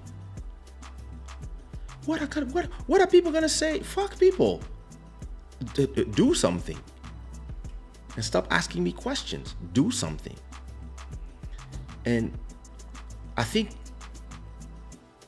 the real key to longevity is being able to adapt. This is why the motto of Sushi Raw is adapt or perish. Innovate or perish. You have to not only be able to adapt, but you have to be able to do things before they are trendy or before everybody does it. Because once everybody does it, there's a lot of noise. When you are the only one doing it, when everybody wants to do it, you already have 100, 200, 300, 400 episodes. And if somebody asks me, "So Kaysha, what do you do now? There's a pandemic, like nobody can work." Like I tell people, I work. "What you mean you work? You go to Congo to perform?" "No, I got a job. I got 2 jobs actually. I got Kaysha, and Kaysha is 1 song every week inside of the streaming platforms. And yeah. And the other job is what? The other job is Club Shada." "What you mean?" "Oh, I have a show on YouTube at night." "What you mean?" "I have a show on YouTube at night. And I come and I talk about stuff." "Huh? But you're a singer. You sing Kaysha on the Quoi." I said, "No, I'm Kaysha. I'm not a singer. I'm Kaysha. I'm a brand. And from my brand, if tomorrow I want to make cigars, I'll do cigars. And I will be good at making cigars. And I will make more money at making cigars than at doing shows." I used to make 8 shows per week. Per month. I used to make 8 shows per month. It was exciting. And at the same time, it was exhausting. I used to take a plane. I would go to Abidjan, 8-hour flight, arrive in Abidjan, perform. Next day, go to Yamoussoukro, perform. Then next day, go back to Abidjan, perform. Next day, take the plane, arrive in Paris, arrive home, take my suitcase, put all my suitcase in the washing machine, take another suitcase, take some other clothes, put them, go back to the airport. Arrive to the airport, another airport in Paris, land in Orly. Now I'm going to Charles de Gaulle Airport, New York. Arrive in New York, perform, go to Miami, perform, go to Atlanta, perform, go back to New York, perform, take a plane the next day, arrive in Paris, go back to Ivory Coast again, perform, then go to Gabon, perform, then go back to Paris, perform, then go to Lille, perform, then go to etc. And I would make a lot of money. And one day I said to myself, yeah, I'm making a lot of money, but if those people decide one day that I'm old, all this money, I will not make it. Or maybe if there's a pandemic one day, all this will just vanish. So I start thinking around 2006, yeah, look at all the avenues where money is being made, and I saw like streams. I was like, oh, it's interesting. Like I make 300 euros here of people listening to my music and from all these songs, but how can I make more streams? And I started making more songs, and people were telling me, hey, why are you making songs without making videos and without? I was like, yeah. And I was telling the artists, hey, guys, buy microphones and record at home. Ha, recording at home. Nah, we record in real studios because we have money. Yeah, you can record at home because, yeah, Sushi was a label without money. I was like, okay, sorry. Start recording at home with this microphone here that I used to do Club Shada with. Start recording at home with this computer, same computer, same sound card, with my own beats in here. Start recording my songs from my living room at night and release songs. In 2000 I don't remember what date, I did Diamonds. All of a sudden, I made a lot of money from that song online, plus a lot of money from shows, because all of a sudden I was relevant again, but I didn't care anymore because I was not making 300 anymore from online. I was making 1,000 now. And I was like, wow, I can make 1,000, so I could make 2,000.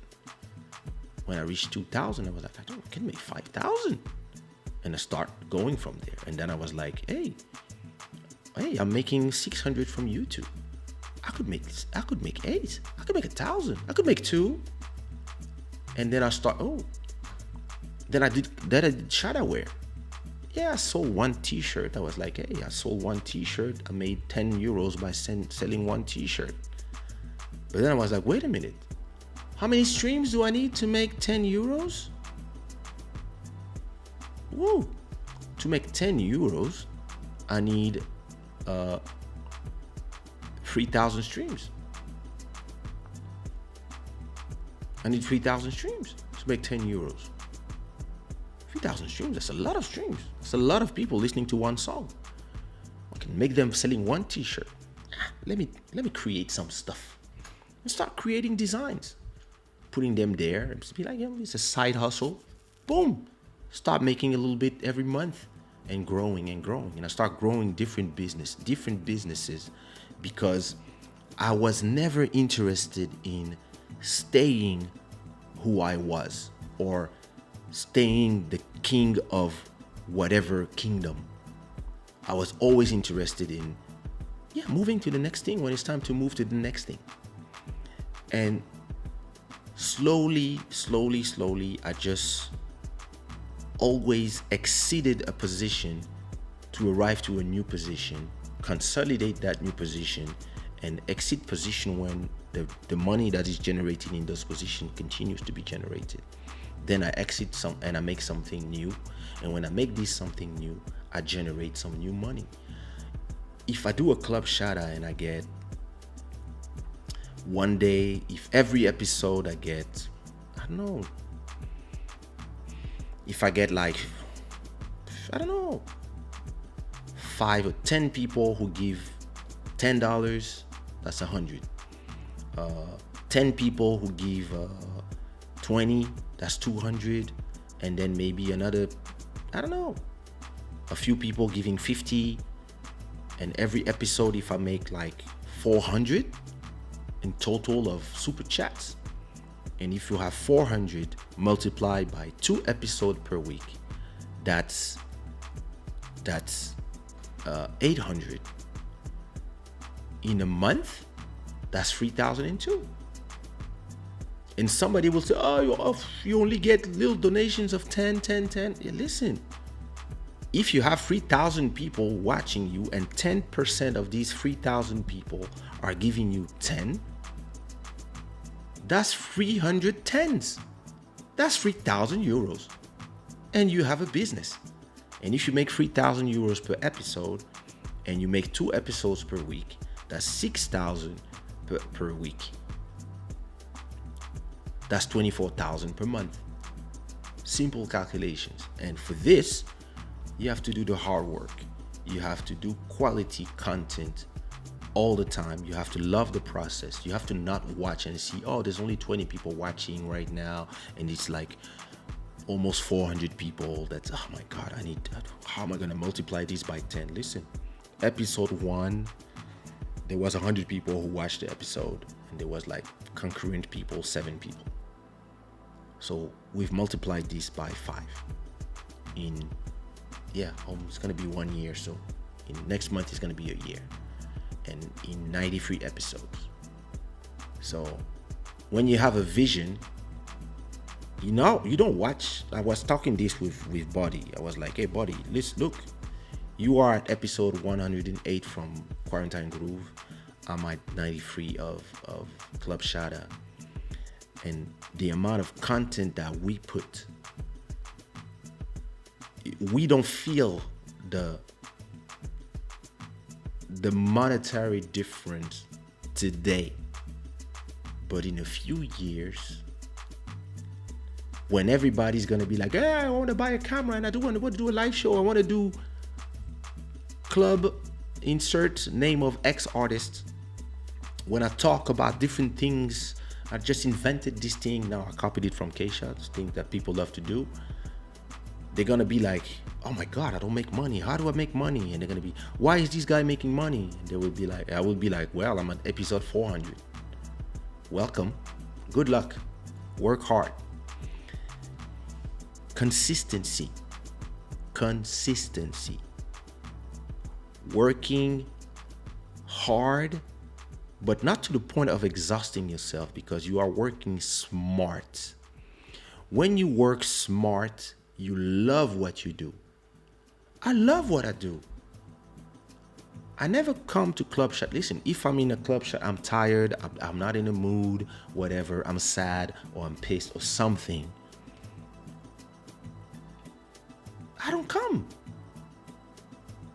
If I don't know, if I have a big fight with my wife about anything, something, we pissed, whatever, we don't want to talk to each other today, and we like I will put a message. I will be, sorry guys, I won't be live today.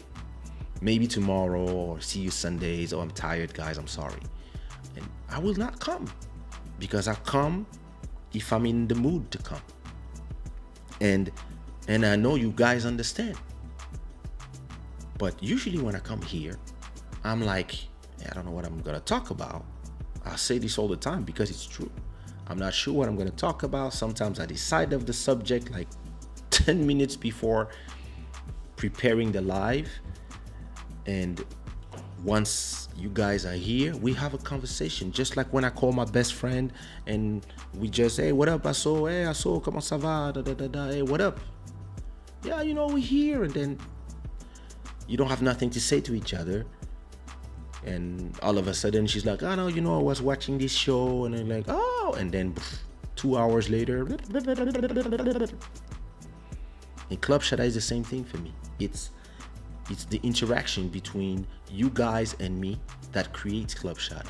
And I was watching the first episode the other time, and I was watching the live chat, and I was watching all the names of the people that I don't see anymore. Tina, and other people that I used to see, and I was like, oh, I hope they're fine. I miss them, because it was great to also have the input. So maybe they work at this time, maybe they work early and they have to go to sleep. Like, life has been changing for a lot of people, so there's a lot of people who were there in the beginning, like Joel, that I still see, and others that moved. And then you have people like Vanessa or Heather that they came en route, and now they're part of the family. And all this is the next version of me. The next version of me is this. The other time my wife was telling me that, oh, you going live again? Like, now you only doing live shows? And I look at her, I was like, yeah, that's what I do now. And I understand how she felt, because for her, she's like, no, I married a singer, and now he's doing live shows. Who's this guy? He's a guy who's not afraid to change. He's a guy who's not afraid to, I said something to Buddy today. He just did a new, on his I showed him how to do, how to use the platforms to sell clothing like shada wear. So he started the Bodhisattva brand, and he put some new swimwears and hoodies yesterday. And he was calling me this morning telling me, yo, I had 3 orders, like people are buying. And he was happy, like people are sending me message. And I was like, buddy, you have a strong brand. You just never was trusting your brand. You trust your ability as a DJ, because this is where you are comfortable. But you don't realize that your brand is amazing, and the people who love you and love your brand would buy things from you because they trust in your brand. So if you do hoodies and you do the, people will come.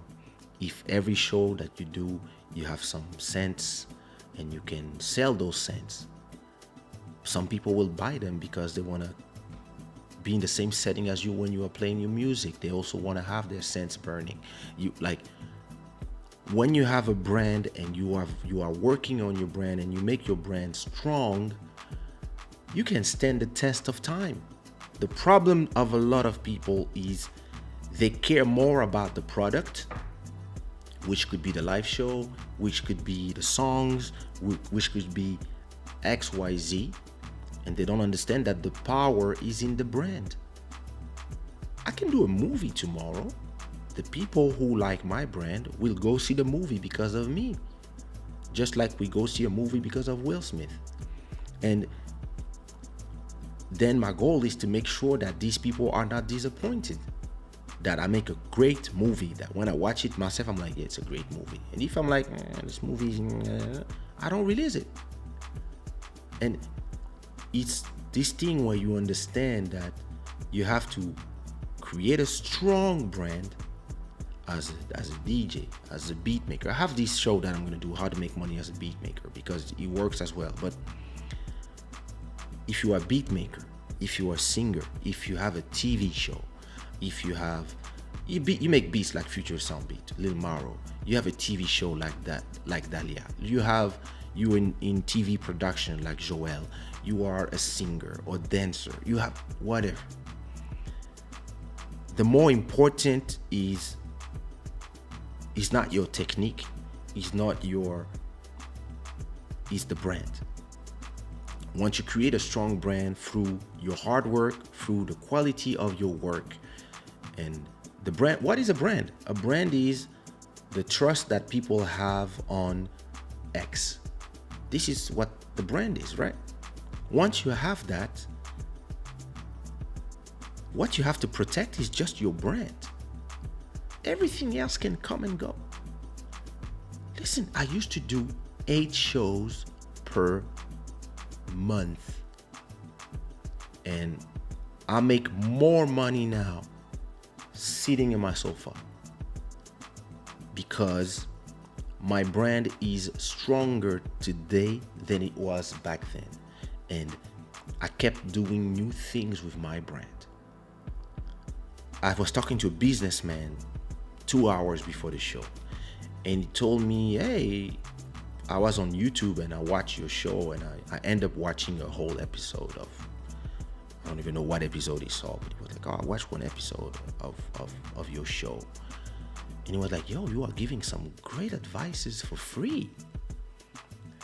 And I was like, oh, no, it's not for free. He's like, no, it's free. It's for free. It's on YouTube. I said, no. Oh, no, it's not for free.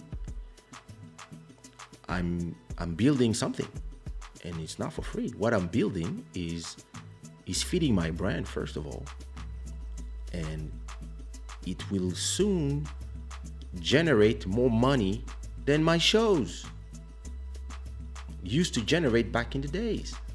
Because, I believe that, one day you will have like 5,000 people watching, and it's going to be impossible to look at the chat, because the chat will just go and the super chat will arrive from everywhere, and the sponsors will be like, hey, you said it was 300 to put my logo. Oh no, that was years ago. Now it's 5,000. Okay, 5,000 will give you what? One episode. Okay, I'll buy 4 episodes. Okay, that's 20K. And that's when I will be like, okay, what's next? You see what I mean? It doesn't mean that I will stop doing this. I will just start being like, okay, what's next? And I will maybe build like, maybe like I did for the music. I will just be like, okay, there's gonna be Club Shada on these days, but since I have the channel and I have the followers, I'm gonna find some girls, or maybe I will tell my wife, hey, listen, we have the setup, we have a studio now. We're gonna have 2 different decors, and we're gonna have your own show where you talk about girl stuff, and that's gonna be the second show. And we're gonna have this, and we're gonna have that. And because I'm a person who's, thank you so much, Moto Music. You are now $43 from dethroning Mike Phoenix as the Shada Gang boss. Just to let you know. Thank you so much for your support, brother. And you have to read what you said. The king right here is spitting facts. Thank you for being a great inspiration and a mentor. Thank you so much for trusting my voice. And it is this thing where, when you trust your brand and you are careful about your brand. You see what I mean? Being careful about your brand is being able to say, I'm gonna do Zouk, and I'm gonna do the best Zouk song ever.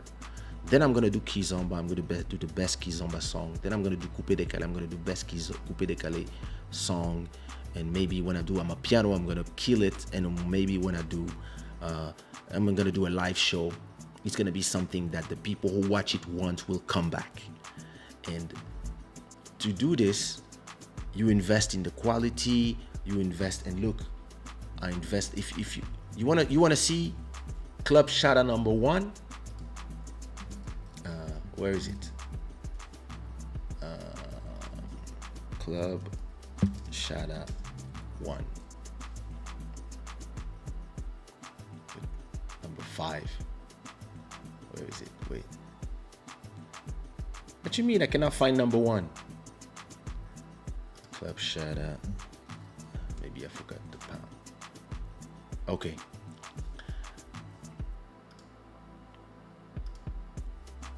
This is Club Shada number 1.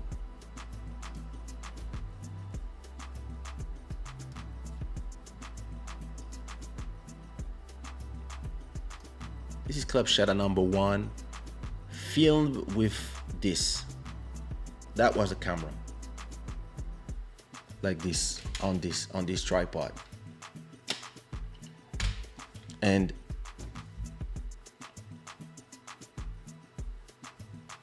look the difference with Club Shada number 10.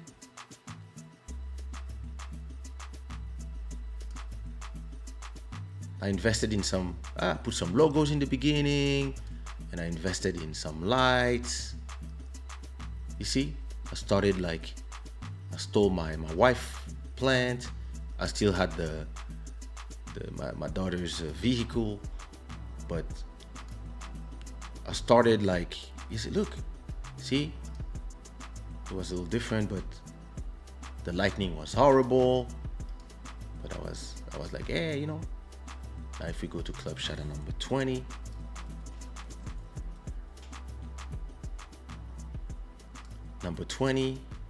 let's see, more or less the same. So let's go to 30.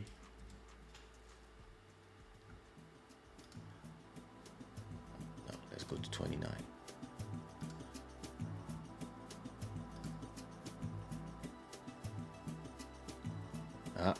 There I can see that I changed cameras. You can see the light, you can see like how. Let's go to 60.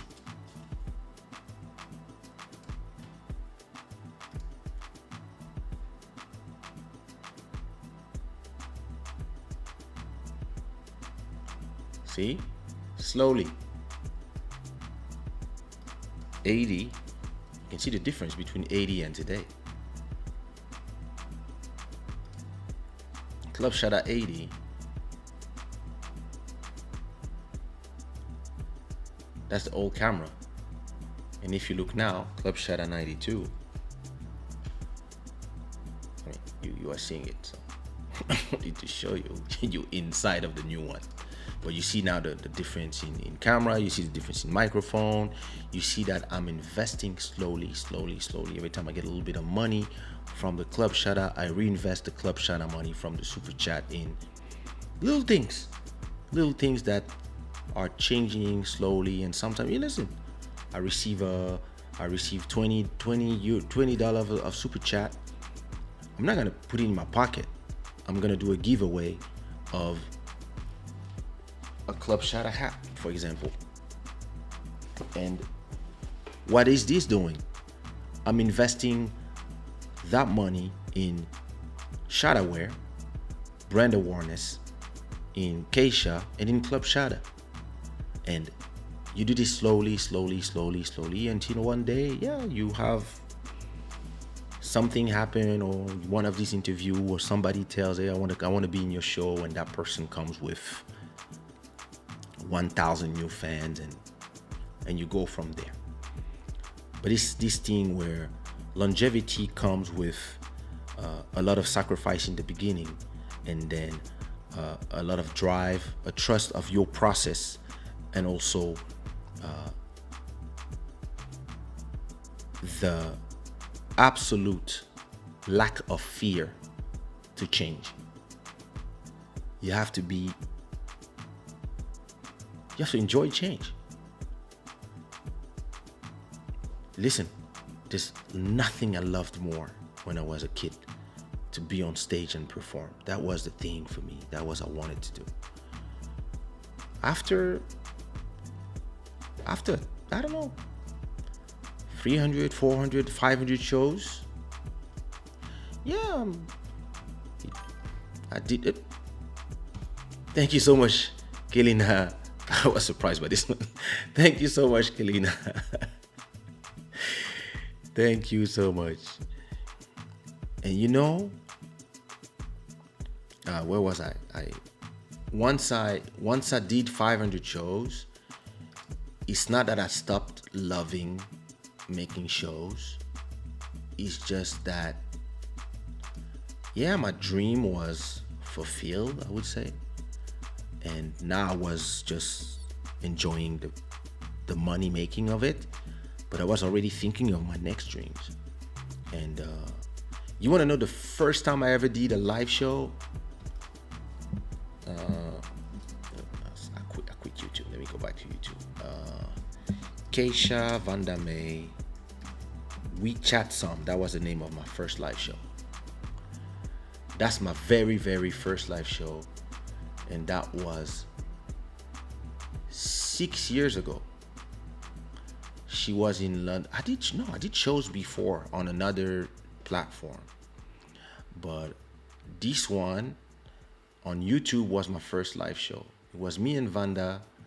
I was in Portugal. Look, I was already in this apartment. I was a little skinnier. And I was using Google Hangouts. And me and Vanda were talking. Wait, where is she? Yeah. It was me and Vanda having a conversation about things. And that's it. I don't even know if there was a chat. Was there a chat? I don't think there was a chat at that time. But we're just here having a conversation. And so we were there from the get-go. And then after that, I don't know, I got tired of doing it. And if you look, I'm exactly in the same place as I am now. The just difference was I was using a laptop and the camera was here, so you could see the window behind me. But I'm exactly in the same place. I just changed the whole thing. And of course, before I was at that time I lived alone. 2014. Yeah, it was before I met my wife, and so the house was completely white. It was not, when the wife arrives, she will start putting stuff everywhere. But yeah, that was. It shows you that those things that I do, I didn't start doing this because all of a sudden there's a pandemic. It's something that I had in the back of my head, but sometimes I'm not ready or don't have the time or whatever. And the pandemic arrived and I was like, okay, now is the time to do this thing. And now is the time to not only do it, but turn it into a business and see where it takes me. And when you are in something that is as ephemeric as performing and being a superstar or whatever, it's great to know that you can do something else. Like, I can become famous to people who never heard me sing because of Club Shada. Probably most of the people who are watching Club Shada today is because of Kaysha, the singer. But maybe some people, they will watch Club Shada and they will be like, oh yeah, they will hear the intro. Oh, this is Club Shada with Mr. Shada. And maybe those guys, they never heard of me as a singer. They just found me on YouTube one day. And they just love the conversation, and they will be like, oh yeah, I see a guy on this channel. His name is Mr. Shada, and he has this thing called Club Shada. It's amazing. And people will be, yeah, Kaysha. No, his name is Mr. Shada. No, Kaysha. No, it's Mr. Shada. I'm not talking about the singer. I'm talking about this guy who has a podcast on YouTube. He talks live about subject. It's called Club Shada. It's great. You have to come see. And he shows you, and the guy's like, yeah, this is Kaysha. Yeah? Yeah, he's a singer. He's famous. Yeah? I just know him as Mr. Shada. This is when you win. This is when you win your bet. This is when you created something that transcends what you were before. And I think the real problem of most people, and I will end this dissertation on that, is that they are so scared to lose what they were before.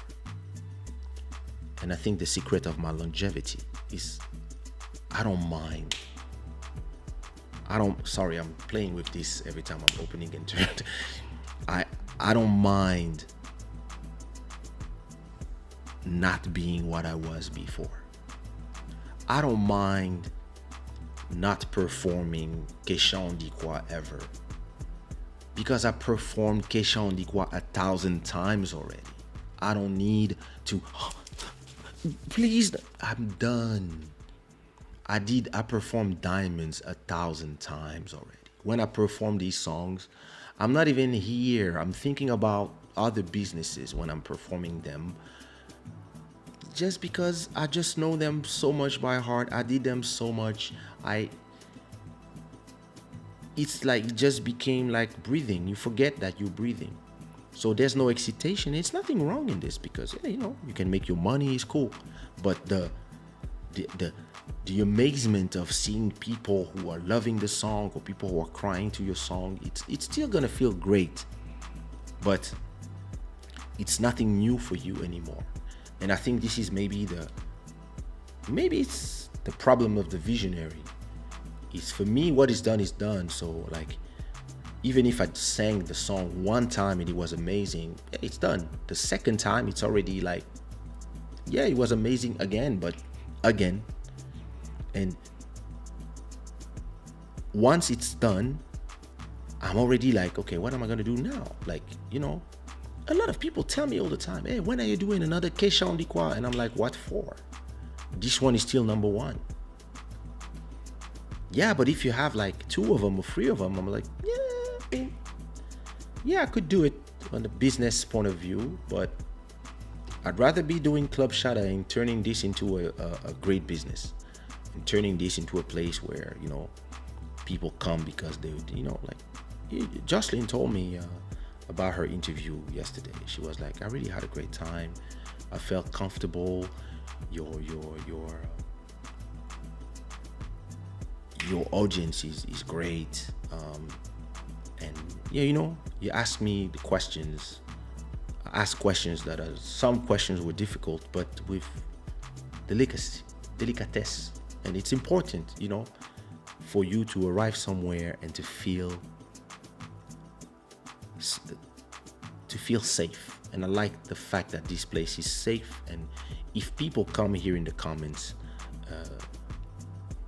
and they disrupt this place and make it a horrible place when you are scared to comment, I just do his. You would just see me doing it like click, click, and that person would be blocked.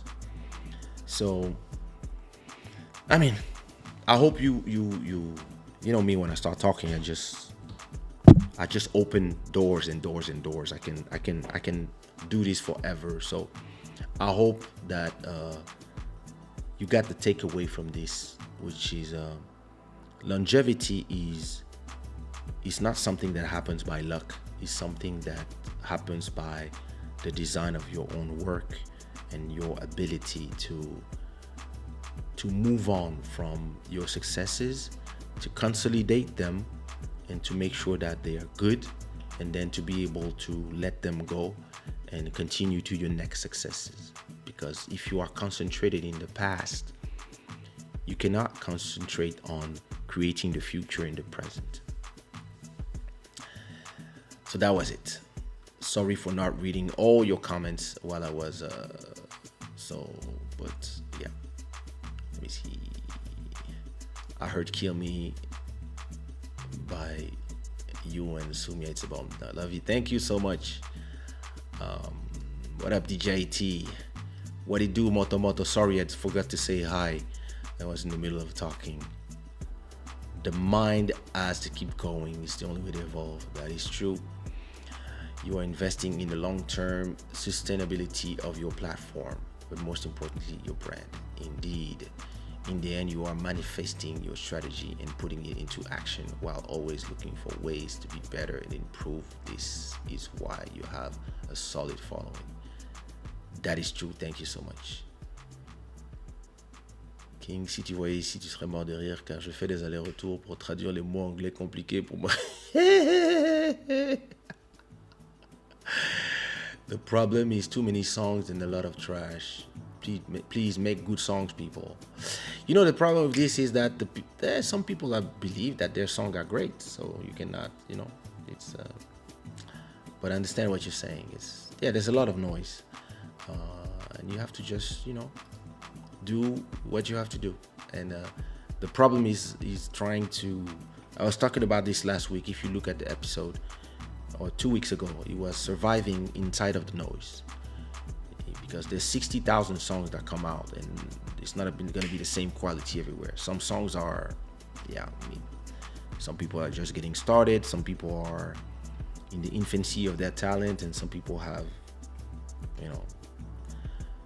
so, and you have to be able to have your song stand out in the middle of this. And this is why the brand is important. If you have a big brand or a good brand, the people, when they go to the platform, they look for you, and that's when you can generate income. What's the point of being famous without sustainable income and financial freedom? Some people just want to be famous,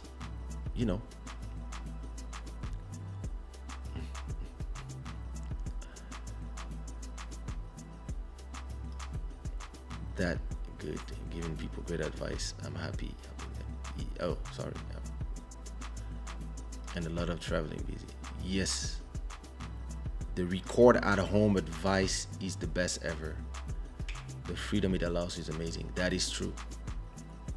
Put a lot in creating. Yep. Thank you so much, Nuno. Live shows are a good way to boost your brand. Indeed. Exactly. Different dimension of the same brand. Completely. That's what I'm doing. I told Buddy way back that we needed some QG shirts. I've been telling him for 4 years. And he wanted to do it in a complicated way because he wanted to do that. I was, bro, listen, go to this platform, do this. And when he finally listened, boom. So, sometimes you have to convince him. That's my job. As the voice in his head, that's me. and listen, and he has a great eye and talent to do this thing. That's the best thing about it. Kaysha, you are giving something amazing in my brain here. That's beautiful. When you have a strong brand, people will follow and support whichever avenue you take with your brand. Very true, Ellis. Okay, now listen. That was not a great episode about longevity. Longevity, yes. I really hope that you enjoyed this episode of Club Shada. It's 4 a.m. here. I am about to check out, and if you enjoyed this conversation, make sure to support by going to Spotify and listening, or Apple Music, or wherever you listen to music, to listen to some Kaysha songs. Never hesitate to tip with the super chat. Never hesitate to buy some merch at shadaware.com. That is the sponsor of this show. A massive thank you to the super chatters of tonight, Moto Music and Kelina. Big thank you to everybody watching. A big thank you, a big welcome to all our new Shada Gang members, who their names are here down there. And I will leave you with another listen of my brand new single, because why not? Where is it? Spotify. There it is. I'm gonna leave you with another listen of the brand new single, Kitoko, by me, Tony Sad, Makita. Put some hearts in the chat if you liked the conversation, and I will see you again Wednesday. Peace, my people.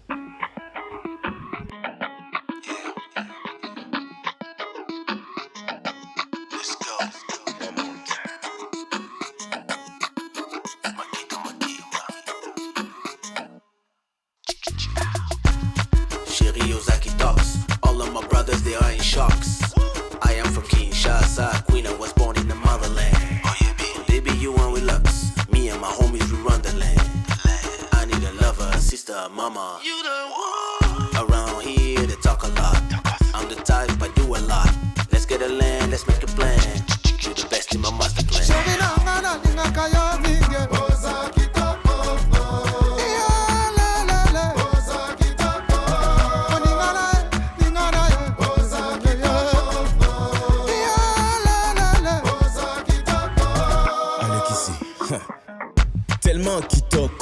pona yo nakoki kodefa. Ce genre de nzoto ti ekotinda nga na yiba. Bomanga nelenge akomisanga kizengi nalangwa yo koleka bangi. Chéri Coco bote na yo esengeli Chanel. Dior Louboutin na legging ekangi Fendel. Chéri nanga nalingaka yo mingi. Oza kitoko.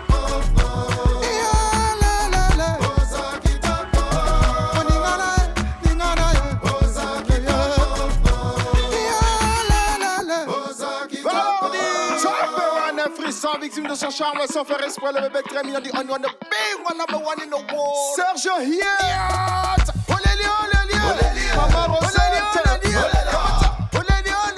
Iliane Joshua, Asha Katarina, Ivan Jalo, y'a les sept, Jenny Madinda, Osiba. Allez Sundama, la Fova, Sundama, Phil Illuminati, Sundama, Mama Ola Jarel, Sundama, Lenga, Catherine Jolie, Lenga, Allez Sapere, Charo, Sapere Kitoko, Yabena Mukasha, Sapere Long, Sapere Kitoko, Olivier Dumou, Sapere Kitoko, Clélia, Yada, Sapere Kitoko. Tinanga Ikami et le Bonso, Mesme de Paris, Maître Lewis Nsalou quoi. Irène Bouiti, Sengo, Valda Seval, Sengo, Alama Koso, Sengo, Honorable Ngambe Edo, Chéri Nanga Nalinga Kaya Mingia.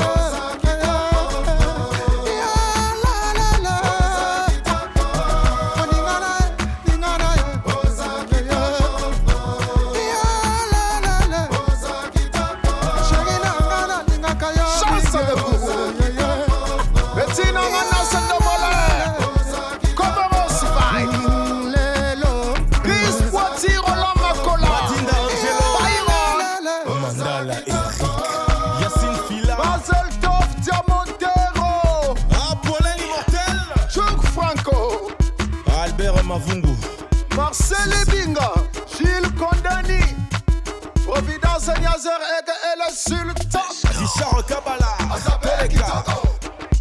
Alexis Ebinga, Mike Mubanga, Chimane, maire de Miami, Fortune Mungukolo, Nobel Mungukolo, professionnel, Bodhisattva.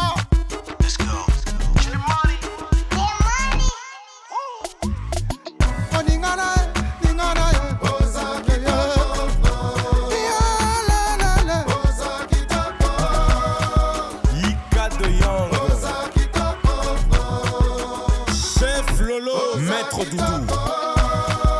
Ah, Patrick Ndakwala. Le Big GP.